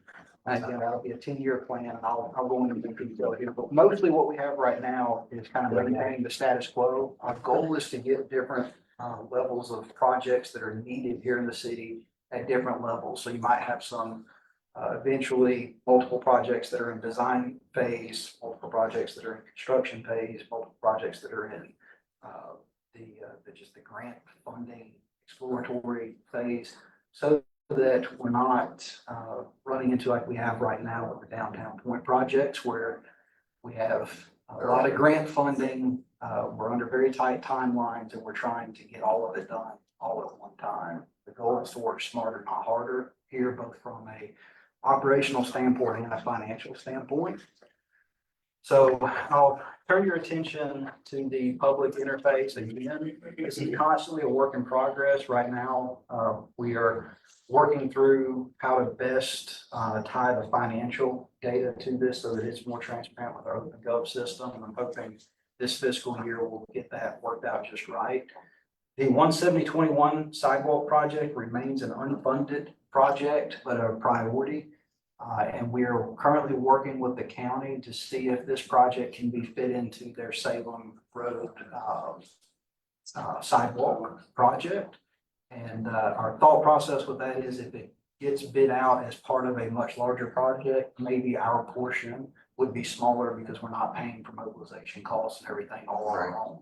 So I don't know that that will work, but we're hoping to bring something like that forward to the council sometime this fiscal year. Is there a requirement, JJ, for the, like the Hanover apartments and all that? Are they required as part of their development to put in sidewalks? I'm not sure. I have to check with the planning department on that. It wouldn't be on sale though. I think they have it, the buildings are right next to Salem. I think they're gonna have it. That's Garden Oaks. No, I'm talking about the Hanover, the one that's right across from Lowe's. Yeah, that's Guthrie Hill. That's not Salem Road. No, I'm talking about the ones right there when you turn into Lowe's on the left hand side. That's the park. I mean, sorry, it's Burton Hill, not Guthrie Hill. Burton Hill. They don't go, it doesn't touch Salem. That's right, Burton Hill, I'm sorry, yeah. My bad. I'll check with planning, find out. So the last project that y'all are gonna hear from me about tonight is the Airport Road project. As y'all know, we finished construction, or the county finished construction last year. And the last thing we need to do is name this road. In front of the planning commission. I have a question. Yes. I thought that the Airport Road project was to go to Inlet. One back behind Taco Bell. Eventually, yes, that is. It's gonna tie into that. That is a county project. I don't believe I have the pictures maybe. Well, some of the ones that we had originally had it going all the way to Inlet. I can't tell if you can tell that. Yeah, Yeah, we it's did. not a, It was a two-phase project, wasn't it? yeah, it's not a great picture here, but this is the portion that we've completed here, phase one. And then this portion, the county is working on, putting that together now. Because I know when they did the Taco Bell, they were required to leave a easement for it.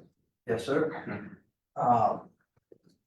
The road planning or road naming process we talked about back in January, then again, March.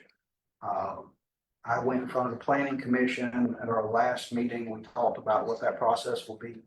They are going to make a recommendation to council for this road name and for the Southside Loop renaming to Clayton Cooler Loop on at their June meeting, and we are going to go ahead and do a public notice for our July meeting for a public hearing for the city council to adopt those, whatever those changes you decide to adopt At are. the last meeting, I know Josh had mentioned naming it for Connie Hip, and then I came up with two other ones. One was for former councilwoman Connie Beer and former police chief Matt Clancy. Both deceased, which, I feel like it should be memorialized for somebody, not around. Yeah, and I apologize because we didn't catch those in the minutes, and that's what I was going off of. I did have, that we looked at, naming it for Mr. Fred Trask. We had a possibility of Creek Loop, Lost Island Loop, or Airport Loop. Does council have a general recommendation of a road name or names for the planning commission to consider at their June meeting? For this particular road. Well, I would prefer one of those two I mentioned, or if you want to go really off the beaten track, do Tutti Frutti Loop. I told you off the beaten track. So. That he was the. Do we have any- Procedures, Apparently we don't, for naming roads and streets because. We do not, that is something that we're gonna have to work through, because not a formal road naming process. I mean, who you can name it for, I mean, you prefer somebody's been dead, at least for me, at least 50 years, so you know if they're a good person. After 50 years, you can see. I don't think you can get a bridge, you can't get a bridge on the highway unless you're dead, but the overpasses are for. I mean, that's what they're ridiculous, yes, who's ever sponsored the bill, they get their name on it. So That's necessary. as of right now, the county, through all their documents and our documents, have referred to this road as either Airport Frontage Road or Airport Junction Road. Yeah, and I think it would be a mistake to go across that road with the same name, Yeah, so. because that's gonna be far too confusing for 911. So I think, and especially given the fact that eventually it's gonna go all the way to Inlet Road. Yeah. And that would be way off, people will never get that, so. Is it gonna be called Loop? Well, it would be our recommendation that it would be called loop or some variation on that circle. Because these are the plans from the county that Councilman McPhee just referred to. I apologize, I don't have those. So the way that we plan to do this is for council to provide recommendations to the planning commission to then refine and recommend further. It's still gonna affect us. Right. At a public hearing. Yeah. The Comprehensive Planning Act, especially for a new road like this Airport Junction or Airport Frontage Road, it's pretty clear that it needs to go in front of the planning commission before it comes. to council. Yeah, no, I guess just to clarify, I would be okay if it went to the planning commission and then they discussed amongst themselves and provided recommendations to council to then go to. So just so that I understand the process, we're gonna provide them recommendations and then they're gonna refine those and provide us a recommendation. I think that would be the simplest process. Would that restrict them to just what we recommend? No, they can consider anything they'd like to consider in that naming. Really? Yeah. They just come up with their own name? It doesn't matter. Remember, it's a Us, recommendation we to make- us. Yeah. And then it's a, you make whatever decision you want. So why don't we just submit? We're all okay with the Clayton Cooler Road, right, south side, so, why don't we put in, Connie, Donnie Beer and Mike Clancy. Okay. And let the planning commission vet what they think and then come back to us. And Is as that a okay with reminder, I thought we wanted to stay away from living persons. Well, We don't have a requirement. procedure. We don't have a requirement for that. I thought that, I mean, the highway department used to, but they don't seem to anymore. Well, no, you had to be dead. You can't become an interchange unless you're dead, okay? You can be an interchange and not be dead. General Newton has right there I think on the, I think on the federal interstate, it is. and there's another guy right there in that, and you ever see? I know both of them, and I did. I just saw General Newton. Or Glenn McConnell, so. Right. so I mean, I did. so we'll take all of those names to the planning commission and let them make a recommendation to council. And then the July council meeting for two proposed ordinances for first reading, public hearing for Ag road names. The council, all those that take up on that.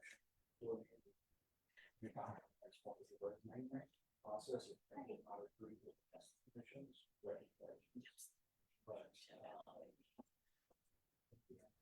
best practice is to get kind of a feel for what you want. And then take those options with the recommendation.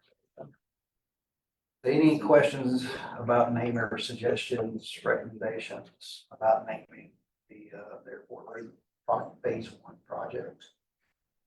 Can we make a recommendation that the future road is the same name? Yeah. Yes, yes. And the county- it will cross Los Allen Road. I do have, attached to that, image that I just showed you. Well, they own the county on the lower part of inlet. Stating what they would, that kind of thing right here. I don't have that in there yet. This was the packet that I put together. So this will be part of what they see, and then again. You'll have all of these. Alright. Yeah, I think it should probably be way. It's not really a Way, way sounds better. Okay. It doesn't create a loop, so. Is there? You don't know, Dave, for all more. Or in that area? I mean, it's right there by Broadmoor. Really, that was near Frogmore International, but Frogmore's farther down. Well, Park Morris is already, I heard. It's crossings. It's crossings. But there are Frogmore names and we have 911. And 911 will provide input, sometime Before this this meeting. meeting. Yeah, and, I would also, I mean, I'm not a member of council, but I would also think there may be some consideration for natives to the island, maybe some Gullah-Geechee thing for the road as well. I'm not sure what name we would choose, but that may be a consideration also.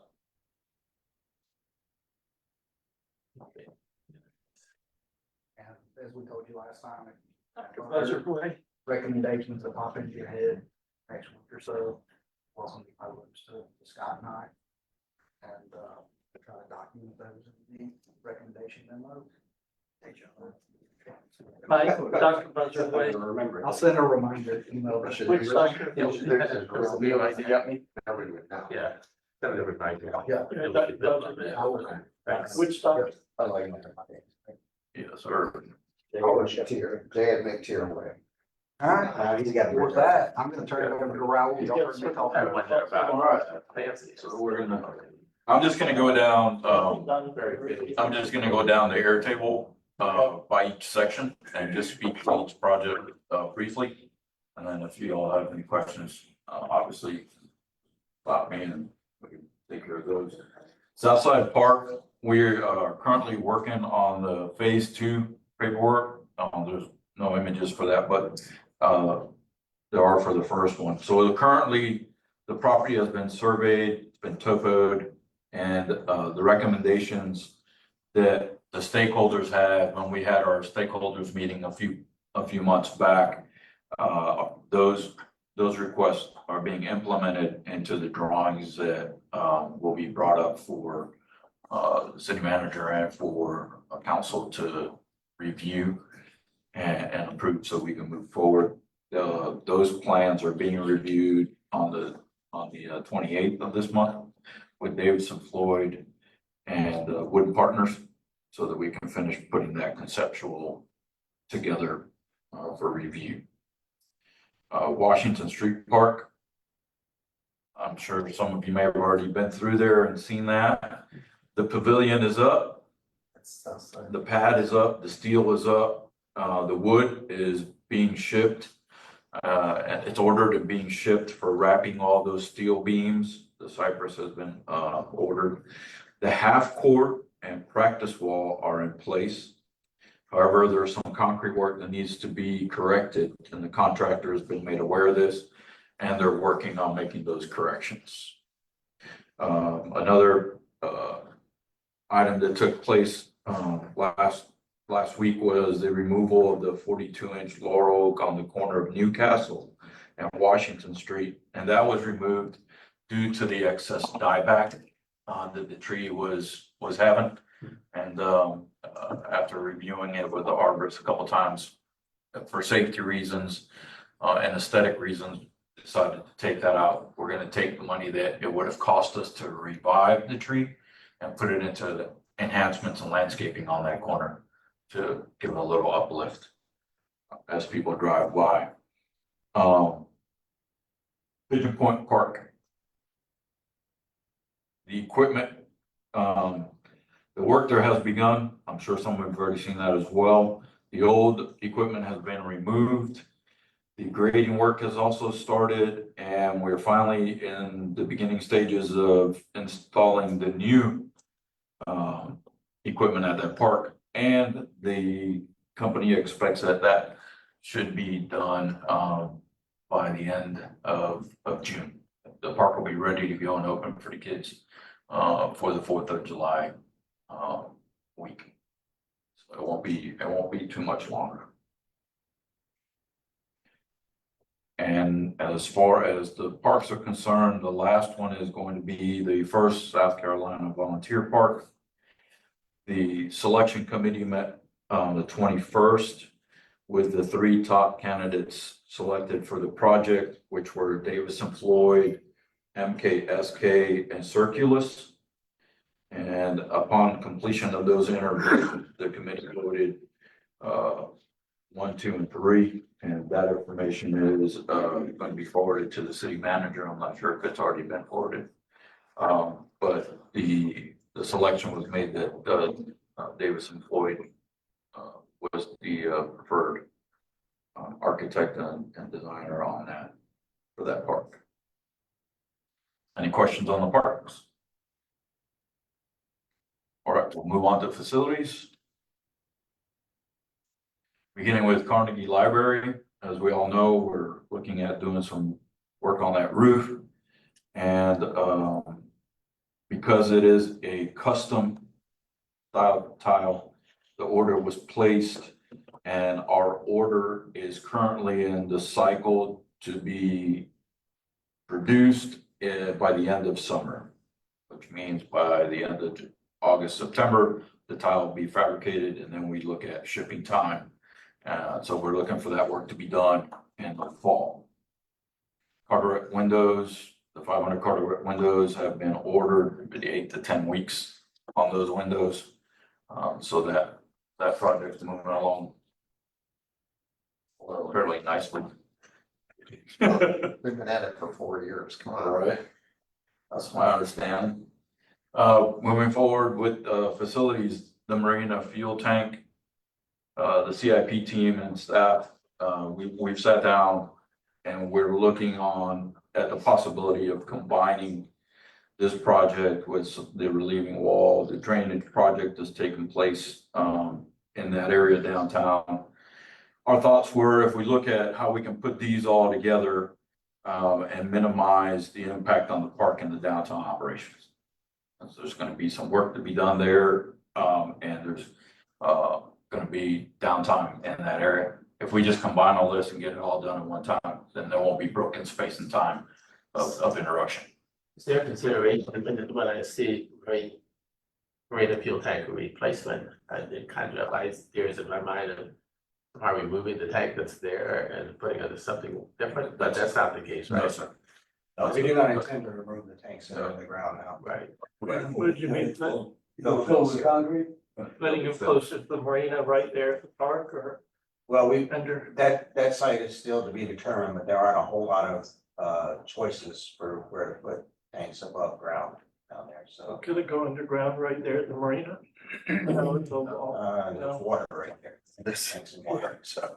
Did it somehow go out over the water, behind? I don't know that coastal management will allow I that. was thinking when we do the park replacement, start replacing it and have it right in there. Depending on what the solution will be for waterfront park, there may be some tank solution that we can work into that concept. We don't know yet. You mean like the back wall of the pavilion? We'll put bladders on the. With solar panels. Yes. Arsenal Wall, the staff is still waiting further feedback from the contractor on materials for that wall. Because there has to be a specific type of material that gets added or to replace the damage that's there. Is that Metters? That is matters, yes. We're gonna move to stormwater. The Baird Street project, we have finally made some headway there with two of the stakeholders. And we are gathering our calendars together to have an on-site conversation with the two stakeholders and walk the project with regards to the pipe installation and the outfall on that property. So I'm very hopeful that during those conversations, we can come to an agreement. One of the other things that we are having to work for, getting some approvals and seeing exactly what the requirements are is for the archaeological piece that is being required by SHPO because of where it's at and the property, the age of the property, of course. They're requesting an archaeological piece for that. So Is we're this trying on to the figure that out. outfall? Yeah, the outfall property. What barriers to this project could that present? It could slow it down even further. Because then they'll want to obviously stop, dig around, see if they can find any more artifacts and then. It's significant. It requires cataloging and identifying, and then the project can proceed. So that would potentially put in jeopardy the grant funding, or would that be an allowable extension perhaps for, we might have to add some money to the project? Right. Add some money and request a time. We're having money, we're gonna add it. Right. So If they find bones and they shut it down. till they dig through there somewhere and figure that out, There are those bones. They're there. yeah. If your family's responsible. This is well. Not mine. Who's buried there? The good side to, one of the good sides to this project is, due through relationship building. The county is going to be, assisting us with surveying that 92-foot pipe that's along Baird Street. We had, Zara had conversations with them today.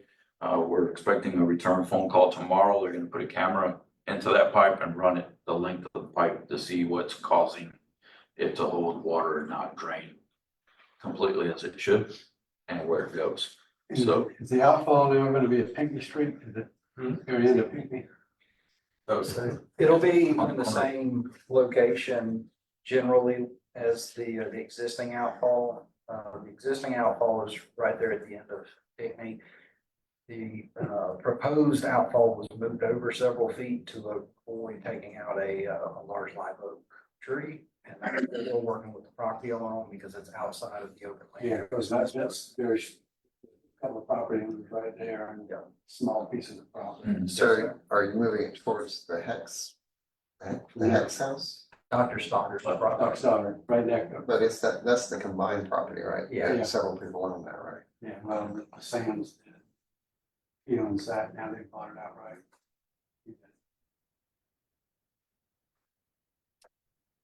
questions on Baird? Many, but you can't answer them.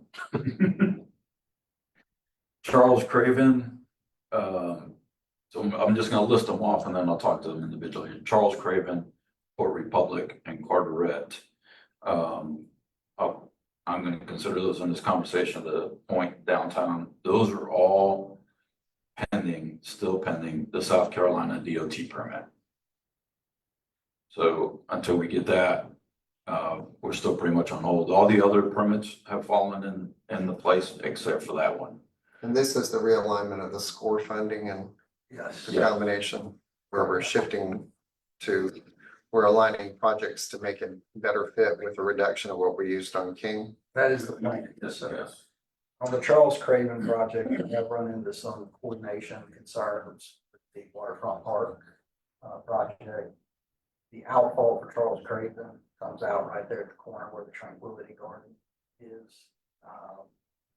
And originally that was planned to be moved more towards the marina, but because of the grant funding timeline for these ARPA funded grants, they chose to keep the existing location, which wasn't a huge issue until we had the waterfront park engineering study. So we're coordinating with the engineers from both projects now. But that's just been a little bit of a bump in the process to make sure we're not doing anything that affects one or the other negatively.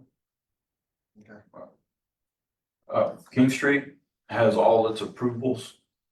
And so we sent out the RFP. The pre-bid meeting was set for May 15th. We had 15 different companies pick up those plans. However, there was only 2 that were really interested in bidding, and they've asked for an extension.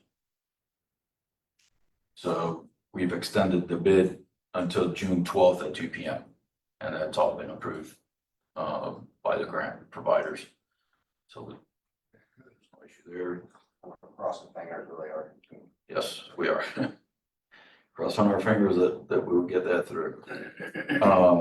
Battery Shores. That drainage project is underway. They've already taken all the muck and the vegetation out of the pond. Last week, while we made a couple of our visits, they were just making sure that the elevation was where it needs to be and set to what was approved.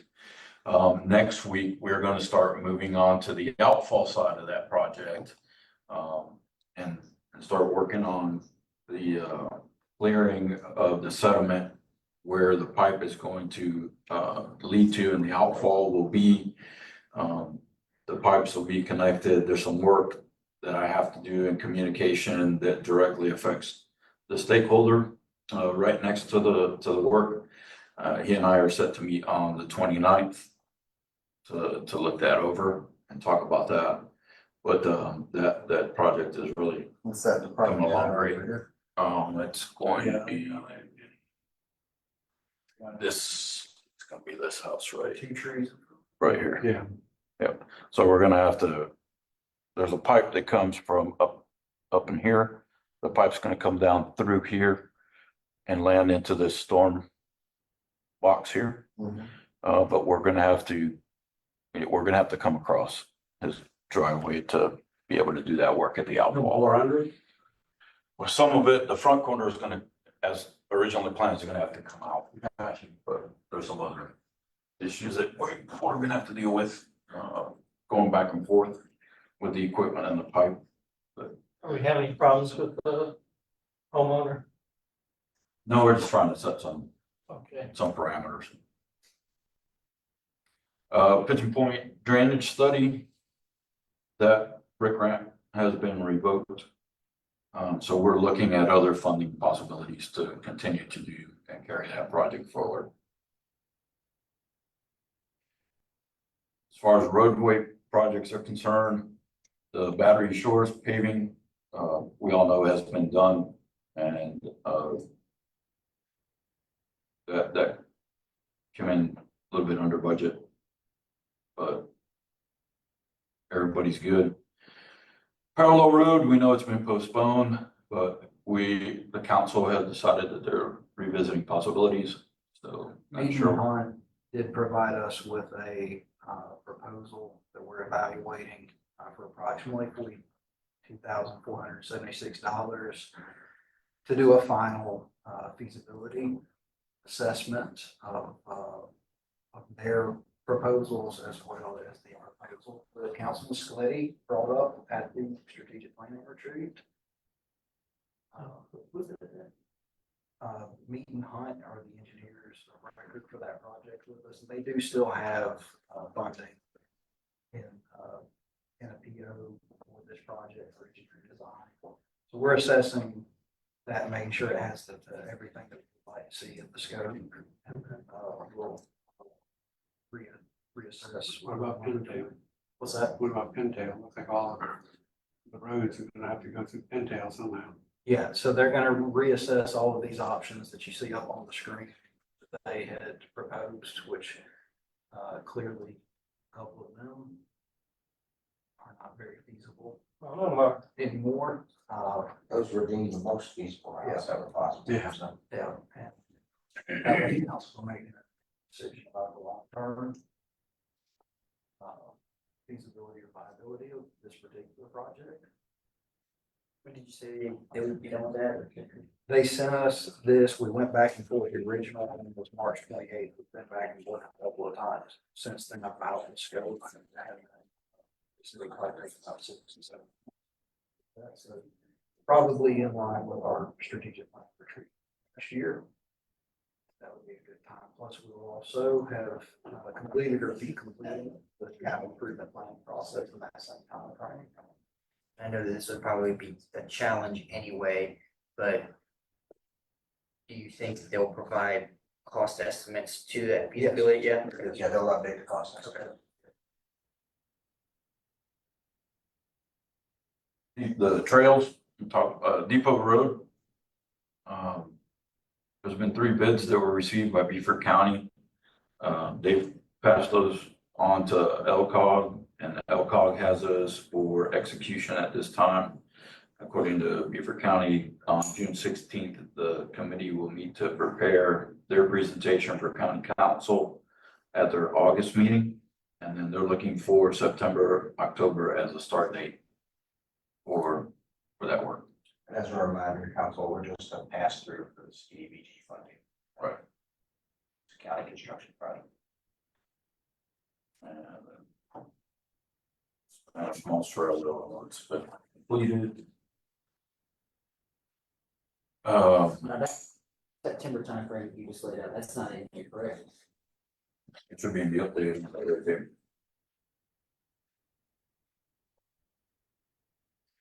It just has the broad oversee county administration project. We're going through council, just so you know, all of the tasks that you see in here. We're in the process of linking Airtable and our Office 365 system. Okay.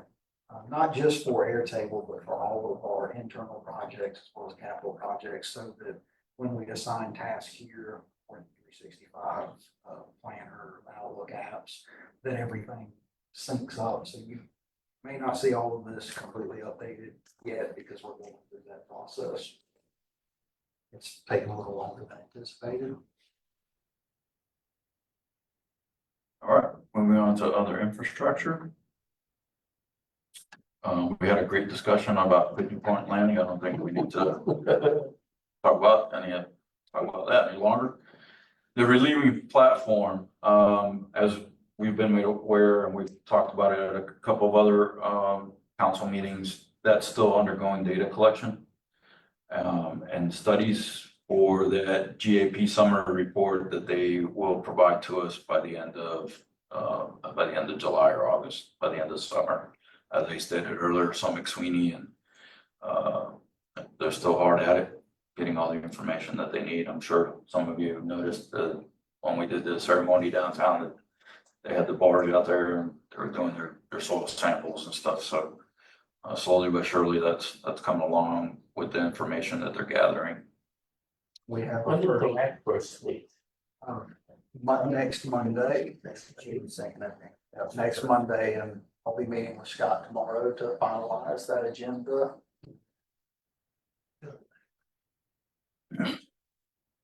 Stormwater streetscape projects. Duke Street. Our team and the engineering team continue to work with DOT on the sightline requirements and parking spaces. Our team, along with JJ, the deputy city manager, are compiling information to forward on to the DOT, which will include some interaction of the stakeholders along Duke Street to move that along. They are, at this point, they're pretty adamant about the line of sight issues, but we're trying to reference back to phase 1 and phase 2 of the DOT project. is pretty adamant about the sightline. Yes. So council, the safety standards, the DOT follows changed in 2021. That was between the old phases of the Duke Street projects and the current phasing. And what we're doing is trying to work with them to make a formal waiver request of some of their site triangle requirements. Basically arguing that it's a low-speed residential street. We collected crash data from the police department. We collected some sample waiver requests from other jurisdictions, and we're working with the neighborhood to provide their community input via petitions to attach to that package to submit to DOT's engineering team to hopefully get that waiver. If we don't get that waiver, we'll be exploring our options and come back to council with those, and I don't know what those will look like at this point in time.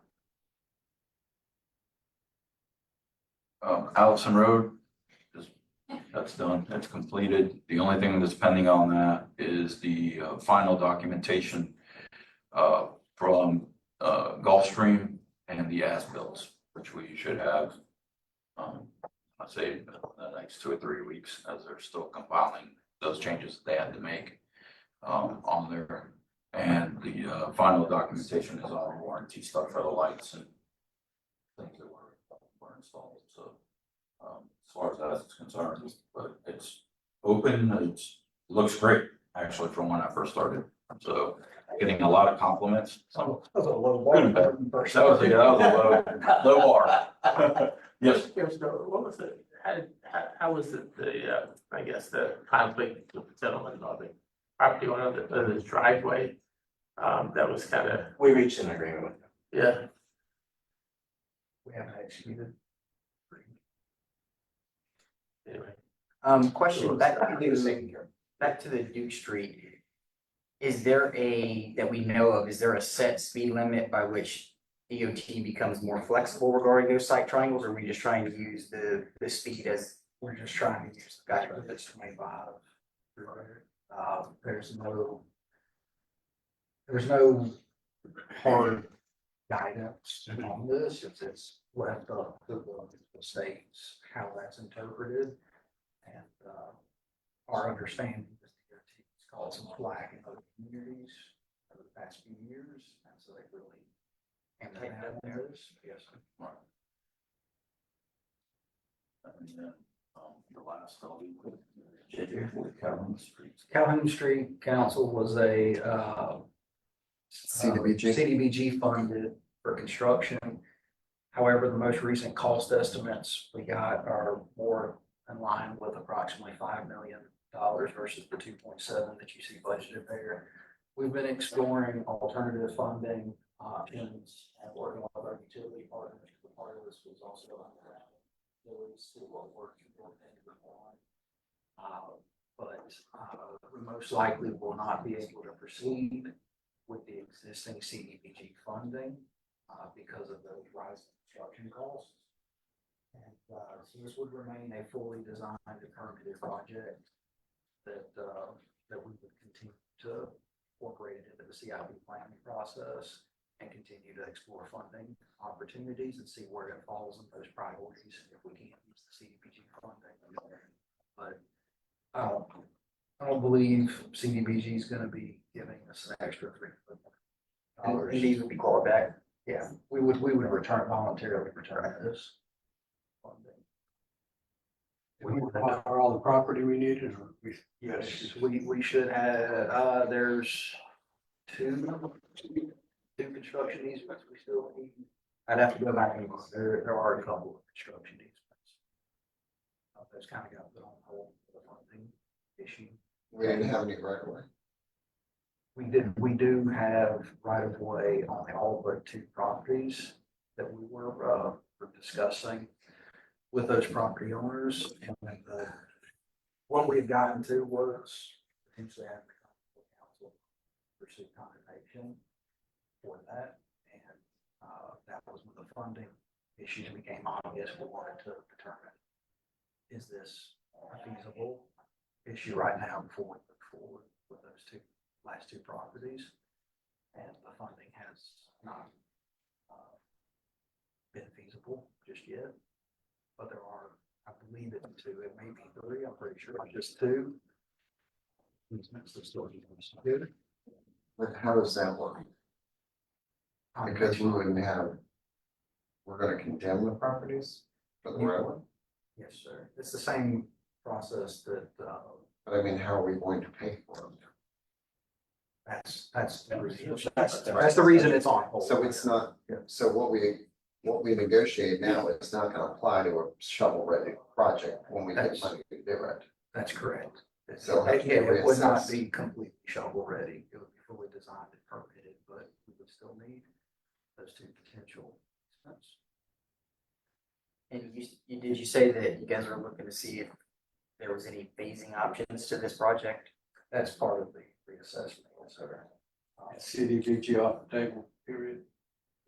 Is that how I'm From doing? well, possibly from the LMI, but mostly from the timing standpoint. We've had this grant for a couple of years now. And the project costs continue to go up. And there was a lot of right-of-way negotiation prior to my coming to the city. And then we had these two properties. There was a issue with the outfall location and a 303 Associates project, trying to coordinate all of that. Again, prior to my arrival, and once we saw the funding gap, plus the possibility of having to move towards condemnation on the two structured easements, this project kind of just got put to the side while we were dealing with all of these other time-sensitive projects. If we were to drop this grant, it would leave us open now to We could reapply get another, to it. or to get another grant for something else. That's correct, yes.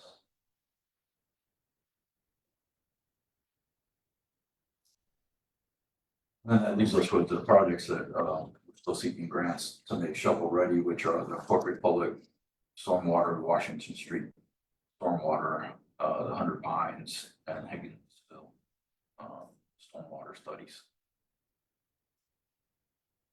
So that, pretty much wraps up our CIP quarterly, if you have any other questions.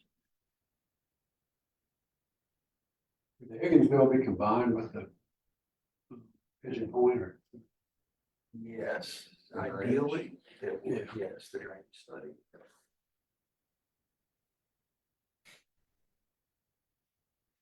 And again, any of these unfunded projects or remaining within that CIP plan as identified priorities, we include those in the public input process to determine what the communities and neighborhoods, what priority they put on it compared to the priority staff puts on that. And that'll be part of the recommendation that you all forward to the planning commission and the council for the final CIP plan. Thank you guys for all the work that goes into getting this in, people up and going. I mean, this is extremely helpful. And it's on, I know for me, for all of these different projects that we have and have them categorized the way that they are, all the documents attached to it. Thank you for that. Our goal is to at least weekly, not every, twice a week, weekly project reviews out in the field twice a week, and if something changes, I try to snap the picture and update what's going on that day. So we're consistent. Thank you. Much like the online budget book that we have now, this is another, we're trying to be as transparent as possible with our operation. And to make information readily available. Any other questions for staff on the capital improvement program? Appreciate it. I know it's a long meeting, a lot of information. Thank you all. Appreciate it. You said we will have two potential contractors for the Bayard Street, is that the street? On King Street, which one? It was the King Street. King Street. We got somebody interested in that. Yes, sir. And they actually came to us saying, hey, it's so tight, can you give us another month? And I said, check it out, and SCORE said yes. We were able to extend it.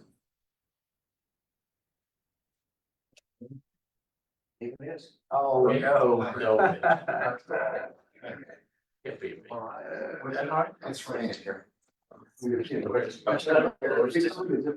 As I believe that's all. Not really, going forward. Is there anything else that you want to bring up before I adjourn? We're just gonna talk, I guess, have the next workshop, continue on with, that can we give them enough time? Yeah, well, as soon as we get information back from them, we'll continue to work with the public and, bring it to council. We have options for special work sessions as necessary. Like I said, our next work session in June, I'll be bringing the overall CIP plan to council, just to give you all kind of a walkthrough of what that timeline will be and what the communications plan we're implementing with it will be. At this point, with the amount of people that want to speak to Pigeon Point, it might be better for that to be a special work session. We'll see how extensive the information is we get back from.